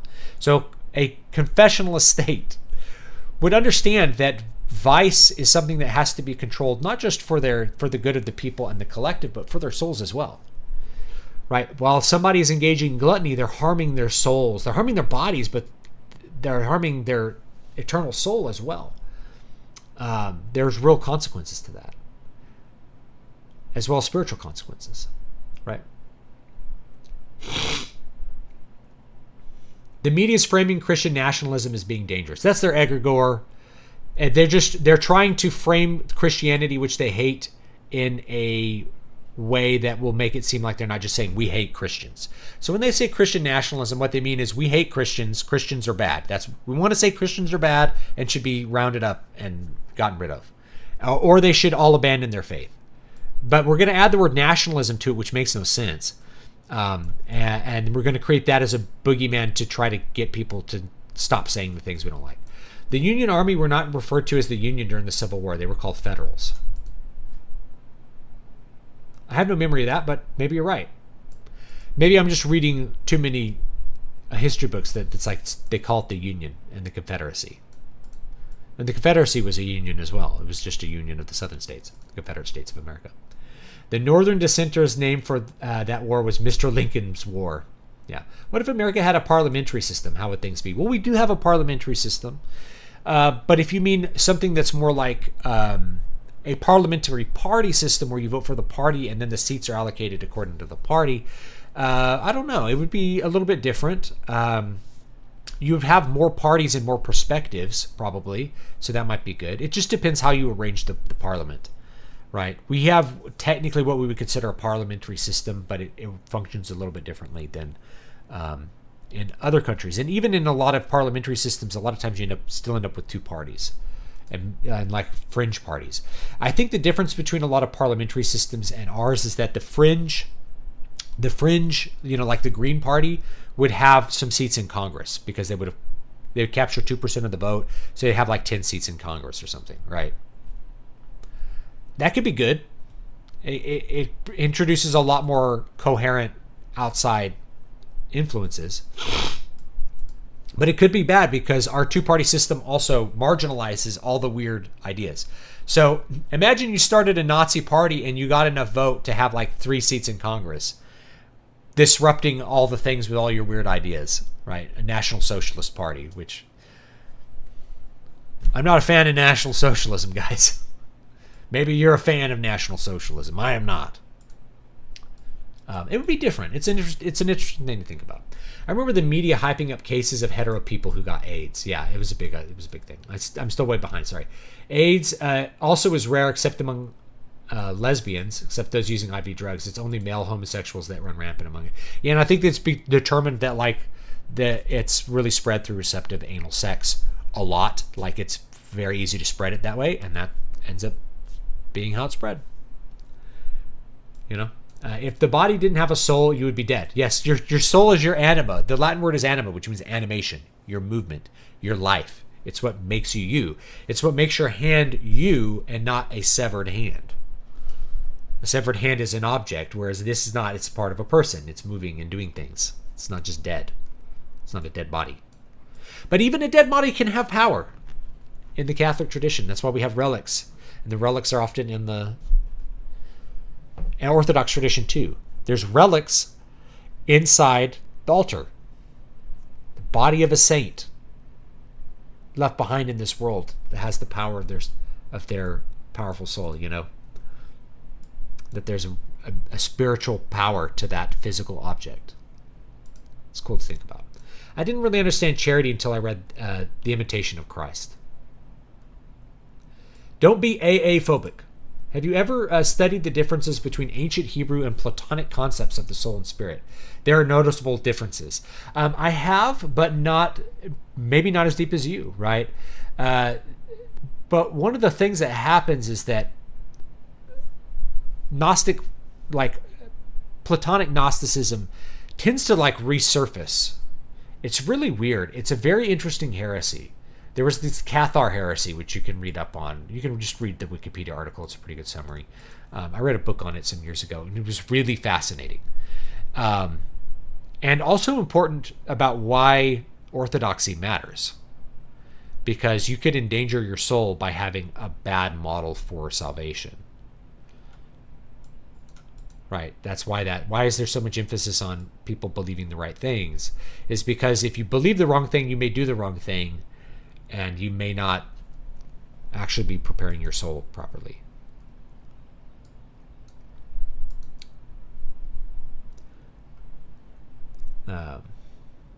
Isn't charity just helping or doing the kind of thing for people and asking for nothing in return? Nope. Charity means love.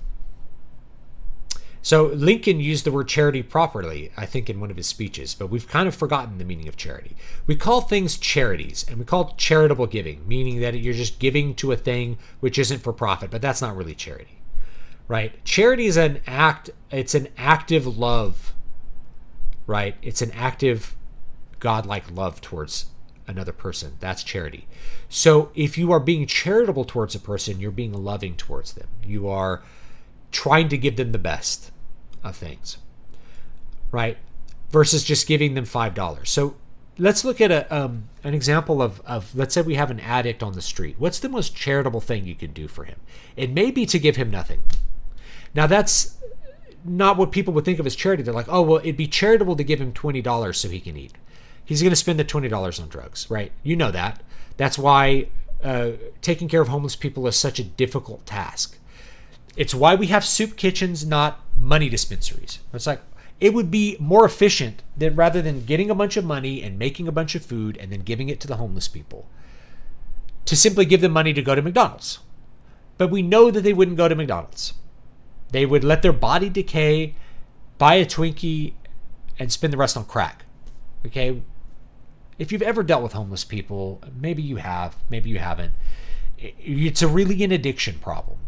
Like, the vast majority of homeless people are really bad suffering addicts. So the most charitable thing you can do is not to give them money.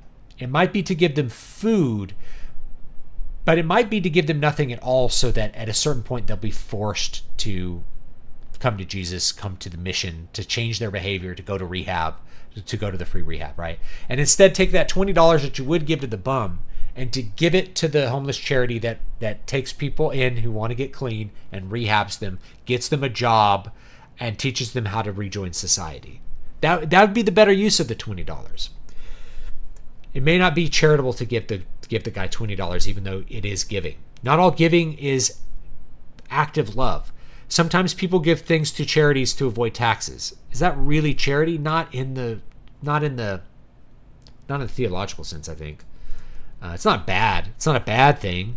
But it's why it's so hard to understand charity. I think Thomas Aquinas said that you actually can't understand charity outside of Christ, because you can't understand what real charity is until you've fully accepted Christ's perfectly unearned charitable gift towards you of eternal life and the sacrifice, which is, of course, enacted every week in the Mass. Until you fully internalize the depth of that, the depth of Christ becoming the tree of life on the tree of the cross, you cannot understand what it means to fully be charitable towards another person. You can, at best, do like a kind of a pale imitation of it. It still wants to be transactional. Charity is non-transactional, right? The depth of it. As a Christian, what is Christian charity? It's a deeper thing than just giving money to like something that calls itself a charity. Doom Eternal sort of made heaven and the angels just as bad as the demons. The angels are just aliens who exploit humans to continue their immortality. Yeah, that's dumb. Let's make the angels good. That's how we make Doom better. You just make the angels good. Make it so you have to pray to get past a certain point.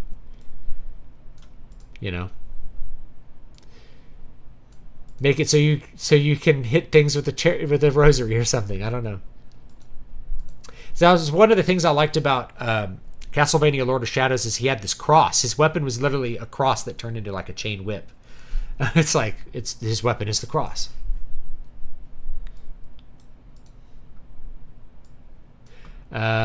Kingdom Come Deliverance was only one game, but their sequel coming in 2024, and they have Christian imagery in it. Cool. In the military, they have a saying, failure to adapt. That's actually the plot of the Tanya, the evil anime. She's an atheist who is forced to play to God when using magic, or her amulet will blow up and kill her. Let's see here. Special assessments because you burn up municipal resources with vice. I don't like the idea of drugs warping my mind and becoming someone that I'm not. Yeah, like, and you think about the druggies. I don't know if anybody's ever dealt with an addict in their life. It's inherently parasitic. It's not libertine, right? It's not you do you and I do me and we're all good, right? It's inherently parasitic. They rely on their family to pick up the pieces when they fall apart. They rely on their family's love to pick up their body off the street and be charitable towards them when they need it. They steal from their family in a lot of cases. They, it's like they hawk their family stuff. If you've never dealt with an addict or had to deal with someone with major addiction problems, you just may not realize how bad it is or how parasitic it is and how much it affects other people. Now, it's like the response to that would be like, well, their family can just disown them. It's like that still causes the family a loss of that person.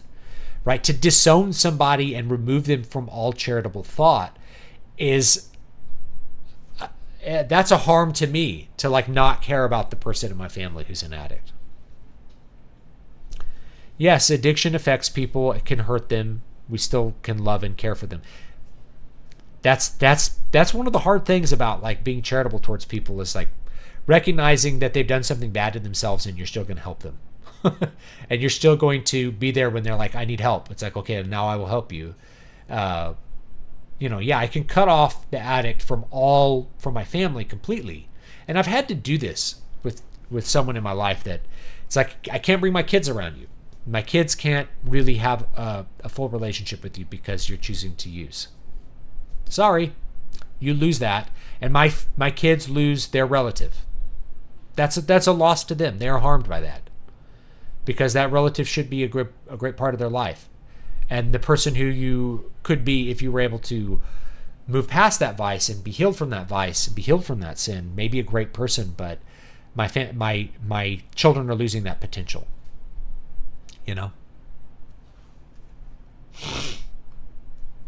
Robin Williams' art was fueled by cocaine for like a decade, I've heard. Oh, many artists. Lots of boomer art. Black Sabbath talked about it. It's like, this was our last cocaine-inspired album. It was Sabotage. They did cocaine for a bunch of their albums. It's like, we still did cocaine after that, but we didn't enjoy it as much until they got off the cocaine, Isn't that what happens in BioShock? I don't remember. BioShock is like, I don't know. BioShock, they tried to like, it tries to be critical of like Ayn Rand's ideas. I don't think it really succeeds fully. I think the first game's the best one in the series, though. And I think the game number 2 is underrated. Libertarian doesn't mean anarchic, according to David Friedman. He talks about free market judiciary and law enforcement. Well, if for him he would say anarchic, he doesn't mean chaos. And I'm not going to put words in David Friedman's mouth. I like David Friedman. I like his dad more, but I like David Friedman a lot. Right, like, so in the past, actually, we have models for this. So in the past, there was basically there was no police. You had private law courts, basically. You had tort, like criminal and tort weren't separate ideas. And you didn't have police enforcing things. You could bring someone to court for their criminal behavior. Weird to think about, right? Maybe you could have free market judiciary. We have it like in the case of like arbitration agreements. That's free market judiciary. But I think those only work because there's a threat of it going to the real court. And the arbitration process is cheaper and quicker than going to the real court. So I don't know. I don't have a good model for exactly how all that would work, other than we've done similar things in the past. I have to go later. Have a good one, Nuke. Germany is a good example of how multi-party systems are really just two parties. Those that support the establishment and those that don't. Yeah, it's like the majority establishment party and then like the the party that's against that. And usually you can end up with coalition governments. Okay. If we all work together, we can do the few things that we have in common and work as a coalition. We have that within our parties in the U.S. I believe the moral vision of the Founding Fathers, especially Washington and Jefferson, is still the best one for America. The writing should be required reading for every school child. I don't think it's bad, but it's inherently liberal and Masonic and based in the Enlightenment, which I don't necessarily like. And I think it's okay to take a step back and be like, we can be critical of the mindset of the Founding Fathers without discarding the system or the qualities of the system that they created or saying that it's all bad or something like that. So being able to view the Founding Fathers outside of a religious lens is really important, or rather within the context of our real religions and not viewing them as religious figures, because that's where we are. Like, I don't have money in my pocket. Do this. Washington is on. Washington's on our money. What was on the Roman money? Emperors and gods. The current emperor and a god. You might have Nero on one side, Apollo on the other side. What does that mean for our money? Well, it means we're elevating people like Washington and Lincoln to a divine state. We're treating them as Caesar. We're treating them as the genius of Caesar to which we must burn incense. I don't believe that. We can be critical of those people. We ought to be. We ought to be able to look at the things that they said with a critical lens, and as well as the effects of the systems they created with a critical lens. Washington wrote that America was not a Christian nation. Maybe we should disagree with that, because everybody was Christian when he wrote that. At least as we would define Christian. Jefferson he wrote a whole gospel where he took out all of the teachings and took out all the divine stuff and just had Christ's moral teachings, which is very cringe. It's very Reddit cringe. We can say that, right? We can be critical of those things, and we can also look at their arguments as what's correct about them. Ultimately, they are very inspired by the Enlightenment, and therefore they're going to be not in line with most of my views. And that's okay. Some of them are going to be really, really good. They should be required reading of every school child. When I was in school, they were required reading. Maybe that's changed. In fact, I'm sure that's changed. 70% of Americans are overweight, obese. How can society do to reduce this number and make the country healthy? That's a really good question. That's a very hard question to answer. Very hard question to answer. You could do it through the power of the state, which is going to restrict what kinds of foods you have. Or you can do it very pragmatically, which is to look at lots of different cases and find something that's more optimal. I'll give you a couple examples, okay? One is sugar and corn syrup. Corn syrup isn't everything because sugar is expensive. Sugar is only expensive because we tariff the crap out of it. So just get rid of sugar tariffs and you'll probably make a dent in the obesity crisis, because high fructose corn syrup is objectively worse for you than sucrose. It doesn't affect it makes your insulin go haywire. It raises blood sugar in a different way from regular sucrose, which is one fructose and one glucose. So high fructose corn syrup, when it's all fructose, it's definitely worse for you. I don't have all the medical studies listed, but it's worse for you than sugar. So getting rid of sugar tariffs may help that. There's other things too, right? Which is changing school lunches can affect that, right? Changing the way we distribute welfare can affect that. Because right now we have a large food stamp program, and if you are poor, you are more likely to be obese, which means our food stamp program is fueling the obesity epidemic. So what we're doing is we're giving lots of money to people who are bad at making decisions about their health, and they're buying, lots of food which is bad for them, and then becoming obese. So if you change that, my mom had suggested this. It's instead you need to go back to the government cheese thing. It's just if you need food, the government, instead of paying people not to grow corn, it just buys corn, and then you can get cornmeal from the welfare office and make grits. Grits are not that bad for you, right? And it's food, and it's not hard to make. So you can go down to the welfare, like what B.B. King said. Thought I'd go down to the welfare and get myself some grits and stuff. And the lady stood up and she said, "You haven't been around long enough." That's why I sing the blues. So yeah, you can have the government office give food. That would reduce the obesity epidemic. There's probably lots of pragmatic things you could do through the state, or just reduce welfare. Like if you got rid of welfare, that would actually significantly reduce obesity because of the correlation that I mentioned. Is that you're much more likely to be obese if you're poor than if you are rich. So you just stop giving money to the poor people that they, in the form of food stamps, which they use to buy bad food. That's not a very fuzzy way to get rid of it, because you're going to be putting people into a hungry situation. But if they're obese, this is the thing, is like, you hear this from liberals, is like, this child suffers from hunger. I'm like, that child is 50% body fat. Oh, but his mom doesn't give him dinner sometimes. And then sometimes she gives him 2 buckets of KFC to eat. Yeah, we got a major problem there. But the problem is not hunger. The problem is his nutrition. So can we solve that? Well, maybe instead of food stamps, she has to go down and get rice. Right? Rice is pretty calorie dense, but it's hard to eat 2,000 calories of rice, where it's very easy to eat 2,000 calories of fried chicken in one sitting. Or like French fries or hamburgers or whatever. I could eat, I ate at P.F. Chang's with my wife yesterday. So I probably ate a 2,000 calorie meal. Easy. I can clear 2,000 calories at P.F. Chang's. No problem. But I don't eat at P.F. Chang's except like once every 6 months or a year maybe, right? Not just saints' bodies. Thank you, Brian. Blessed Carlo Acutis' copy of Halo is a second-class relic, proof that Providence is base. I love that. Patron saint of games. So yeah, not just their bodies, but the objects that are associated with them. That's true. Man. There's a lot of depth there that I probably don't have time to get into.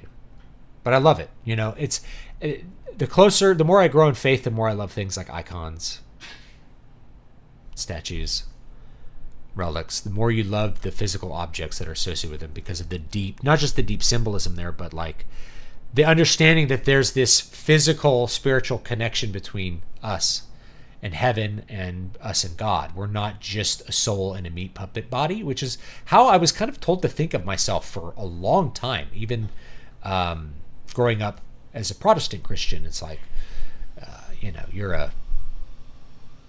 your soul has a body.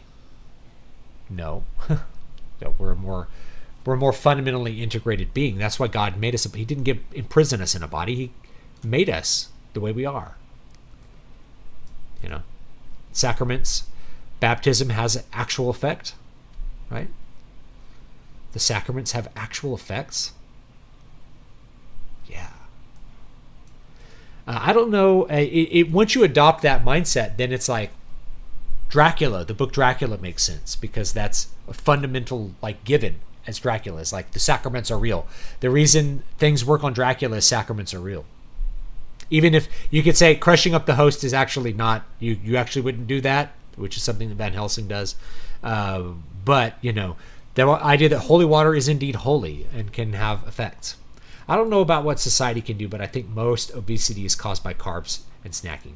Cure is carnivore and intermittent fasting. I don't believe that, because people didn't do carnivore and intermittent fasting in 1950 and they were lean. They didn't do it in 1960 and they were lean. Something happened after 1980. Our food changed a lot. And I think what happened is we went from preparing our own meals and making food to buying ready-made food, which was more calorie dense. So it's really the calorie density of it. It's not just carbs, in my opinion. Because people would eat, look at the saints, right? You see skinny St. Anthony. He ate nothing but bread. He ate only carbs. And he's just a rail, right? So the carbs don't do it. It's the amount of calories. But, carbs are part of that, right? Like if you take a chicken breast, like, oh man, this is healthy, lean protein. It's good for me. So I'm going to take it, I'm going to dip it in eggs. And then I'm going to put it in flour. And then I'm going to fry it. Yeah, you've added a lot of extra calories to that nice lean chicken breast. It's okay. It tastes great. Tastes amazing. Tastes better because it's full of carbs and fat now, rather than a nice lean chicken breast. So I think if you just made it so people prepared more foods at home, you'd probably get rid of the obesity crisis. People are like, why are people in Europe leaner? It's like they prepare more of their own food. When they go to a restaurant, it's made with more natural ingredients, which reduces the calorie density of the food they're eating at a restaurant. The salt content of a lot of food can cause you to eat more, drink more soda, right? They don't drink a lot of carbonated, sugary soda. So that's not as present in the diet. And they walk a lot more. So they're moving more, they're burning more calories, they're eating cleaner food that's lower calorie density, and as a result, they're not as fat. The other thing, okay, I'm going to get deep into this obesity thing because I think it's kind of cool to think about. It's like, you've heard this, like every map is the same map. It's like every crisis is the same crisis, right? I mentioned obesity is really it's a poverty problem. It's a problem with poor people in rich countries is our obesity problem. It's also a racial problem, is that we notice that Mexican immigrants are more obese. Black Americans are more obese. So there's a racial component there too that you might have to address. Is why is the diet of Africans causing them to be that way when it's not as present with whites? Either drugs or mental illness is usually the cause of homelessness. In a lot of cases, both. A lot of cases, they're doing the drugs to medicate. It's a self-medication thing, right? I think all those things kind of go together. People say mental illness, spiritual sickness, addiction, those things. Addiction is a mental illness on its own. I don't give to homeless. No, I was thinking more along the lines of doing favors for neighbors, etc., looking after animals, etc. But fair enough, I wouldn't say it's done out of love, right? In a lot of cases, that's reciprocal. Like it's transactive. Like you scratch my back, I scratch yours. Charity is more. It's just a deeper level. You can have charitable feelings towards your neighbor and being charitable towards them. Real charity would be like, your neighbor just never does anything for you, and yet you continue to care for him year after year. That's Christ-like charity, because that's Christ's relationship to you. Is like, even when you're the worst person on earth, I still care for you. And I still am calling you into relationship with me. I'm still calling you to be better. I'm still calling you to be healed. Even when you reject me, I still love you. Correction, David Friedman says anarchy doesn't mean no law. Okay, I agree with that. He does equate libertarian with anarchy. Okay, yes, I agree. It doesn't mean no rules. It means no rulers. The question is, from whence do those rules come from? And especially, how do you deal with vice? Who's enforcing the vice rules? Is it your religion? Is it your society? Is it family connections? What's the model for how that works? Like, you can use the state to do that, but it's pretty messy. Caesar Press, who knows? They told us for decades the food pyramid was healthy. Yes. Supposedly, some 19th century poets and musicians found inspiration from opium. Yes, Symphonie Fantastique by Hector Berlioz was inspired by opium. Very cool piece of work. Frank Herbert got a lot of his ideas for Dune from doing shrooms. Yes, I believe that. Scott Adams talks about his stepson on drugs turning into a zombie, a totally different and permanently damaged person. Yeah, it's very sad. And if you never had to deal with that, it's really hard to know just how destructive it can be. It could change your worldview, having to deal with it, right? If you're an 18-year-old and you're partying and maybe you're smoking pot sometimes and drinking beer, it's easy to think, well, we should just be allowed to do this. Until you have to deal with a family member that you're responsible for, that you love. It's destroyed by it, And I had friends that just were destroyed by drugs, man. As a musician, it's common. Yeah, and with my kids, right? My kids are not drug addicts, but I want to save them. I want to protect them from that. I want them to be prepared to be able to resist all that so that it never becomes a vice for them, right? And believe it or not, I could think of like uses for cocaine, right, that are good. It's basically the same uses for coffee, but to a greater degree. Oh, yes, the Jefferson Bible, sound engraver, you're right, yes. I never read it, but you don't need to. It's just the Bible missing parts. But he had the good sense not to publish it while he was alive, though. I think so. The thing is, like, what are moral teachings without some kind of system that backs them up and has consequence, right? Being good for the sake of being good doesn't really work out. You have to be good because there's some consequence to not being good. at least in the real world. Bioshock is more Ken Levine's lament of what he saw as the effects of anti-Semitism on Jews. What? In the lore, Andrew Ryan founded Rapture as an escape from Jewish pogroms. What? And Rapture was subverted by Atlas, who used the Christian shelter to infiltrate the city. You, as the player, stab Atlas to death on a cross at the end. See, I don't remember this. I have to go play it again. But it's very, like, you get there and it's like a very Ayn Rand speech. And it's very Ayn Rand kind of stuff that you hear. Founding fathers also studied history, like the ancient Greeks, to see how democracies failed. Yeah, they were very not cool with democracies. They wanted to make a republic that would work, right? They're like, okay, the Roman Republic failed. How did it fail? How can we avoid that? Here's these Italian republics. How did they fail? How can we avoid that? Right. I think the history of Italian republics is really interesting as well. In the Middle Ages, food stamps no longer paying for items with high fructose corn syrup would change the American food landscape overnight. Manufacturers would drop it instantly. So let's do that, and let's combine it with no more sugar tariffs. Only real sugar from now on, guys. That also would lower the price of food in general, because a portion of our corn crop is going to this industrial process to make corn oil and high fructose corn syrup. We're going to now use all of our corn product to make food for people, or those cornfields can be put to better productive uses of different crops, oranges or something, right? Or ethanol, I don't know, right? So it would reduce the price of food and make it better for us, yeah. I tell you, manufacturers would drop it instantly if they could buy sugar at the world market value of sugar. If they could buy sugar for the price it is in Brazil, they wouldn't use high fructose corn syrup right there. They only use high fructose corn syrup because it's the cheapest option. So you either have to say, we're banning it. You can't put it in food anymore. We're going to ban it, or we'll just get rid of sugar tariffs. You know? We don't notice how expensive sugar is because we're like, oh, I buy a bag of sugar for $10. It's like, yeah, but in Brazil, it's $1. Or it's like $1.50 in Brazil for that bag. So for a soda manufacturer, the fact that the bag of sugar is $5, the giant tank of corn syrup is $5. They go with the corn syrup. Gary Taubes talks about obesity on Indian reservations in the early 20th or late 19th century caused by government food. Yes, I've heard this too. I've heard this as well, right?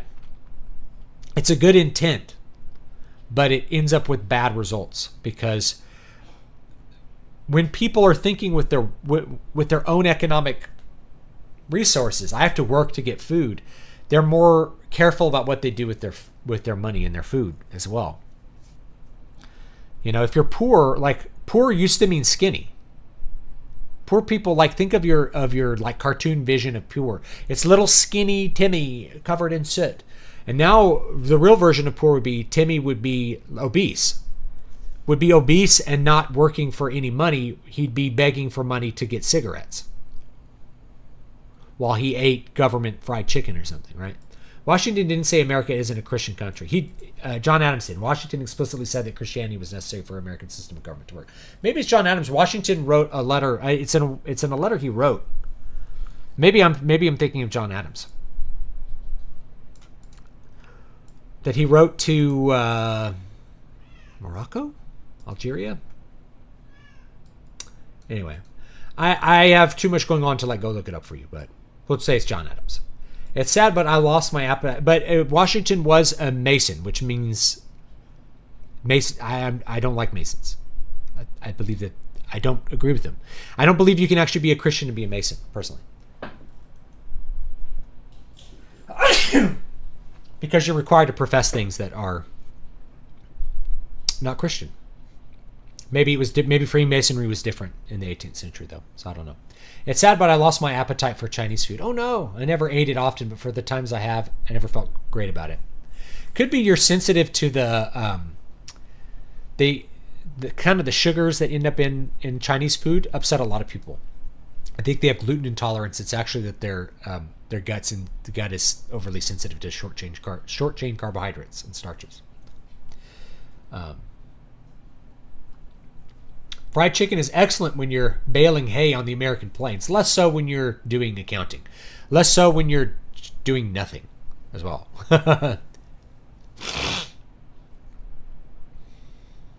Charity is love of God manifested by willing the good of his people. Thank you, Brian. What are your thoughts about mental institutions bringing back involuntary check-ins? We got rid of them under Reagan. We still have involuntary check-ins. You can still get 5150'd. So they're still there. But you mean like maybe long-term? I don't know. I haven't formed a good opinion yet. I worked at a tourist attracting in Virginia, and the store sold the Jefferson Bible. I bought the Constitution instead. Stop messing with the economy in general. The market always self-corrects. The market is very good at self-correcting. In most cases, the market will do a better correction of things than you can by trying to massage the market. And that's what a lot of tax law does, is it tries to change the market to get people to do what we want them to do. Yeah, that's like what are tariffs there? Tariffs are there to protect American beet farmers. The result is people eat high fructose corn syrup and get more diabetes. And we're okay. We should be okay saying American beet farmers. I understand that you farm sugar beets in Florida or whatever. You're going to have to figure out how to do that more cheaply because we're getting rid of sugar tariffs, or you're going to have to farm a different crop. And it actually would tend towards more efficiency, which is that rather than farming sugar here, and it's like, what happens if there's a war and you can't get sugar from Brazil? It's like, then we can go back to farming sugar beets. We can take some of our corn crop. It's not like there's going to be no more corn, and we could turn it into corn syrup if we really need to. Same thing with like wool, right? It's like there were wool tariffs so that we can make wool uniforms for sailors. It's like, you can grow sheep, you can find a different material for a while.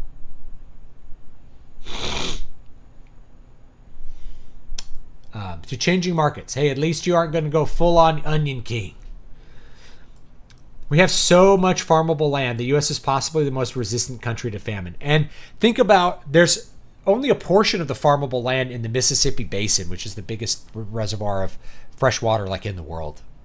Like my grass, if I don't cut it every month, if I don't cut it every week, it's like this long. I get like 10 inches of grass growth every week.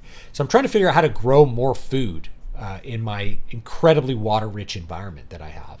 Most people around here don't do it. Why?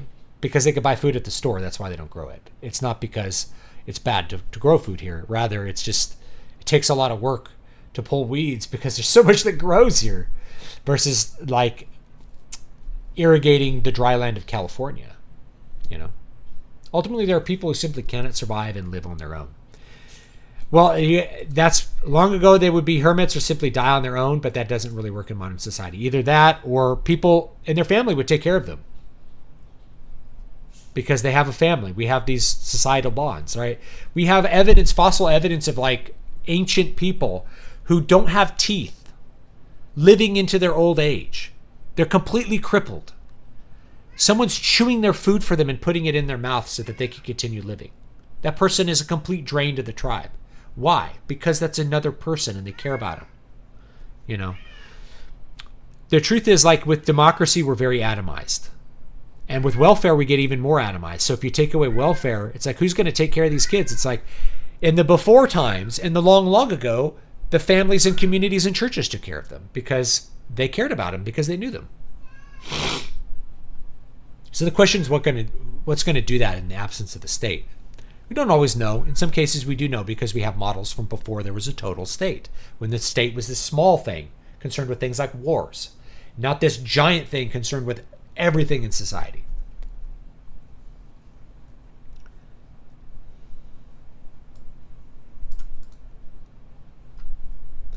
Yeah, if people are worried, bad player, that's a good point. If people are worried about the strategic value of sugar, they can do one for sugar, right? They can do something else.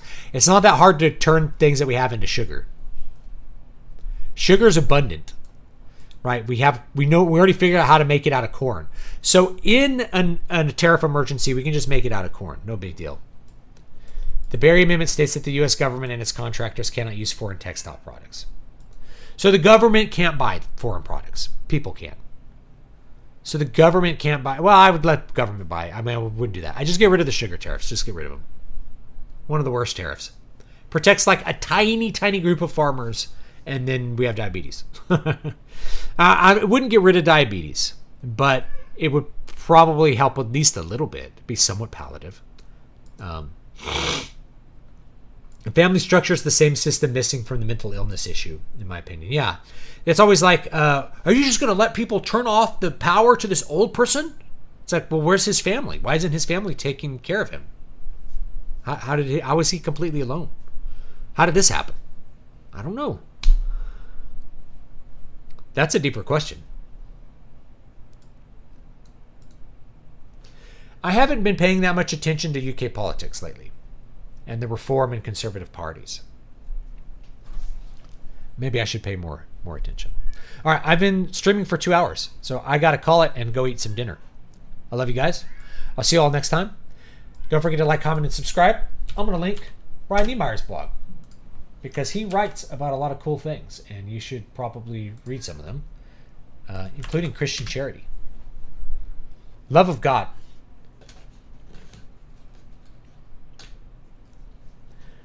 You know, how to bring America back to its glory. Simply ban AIPAC. All right. And I'm going to link my stuff so you can be my patron.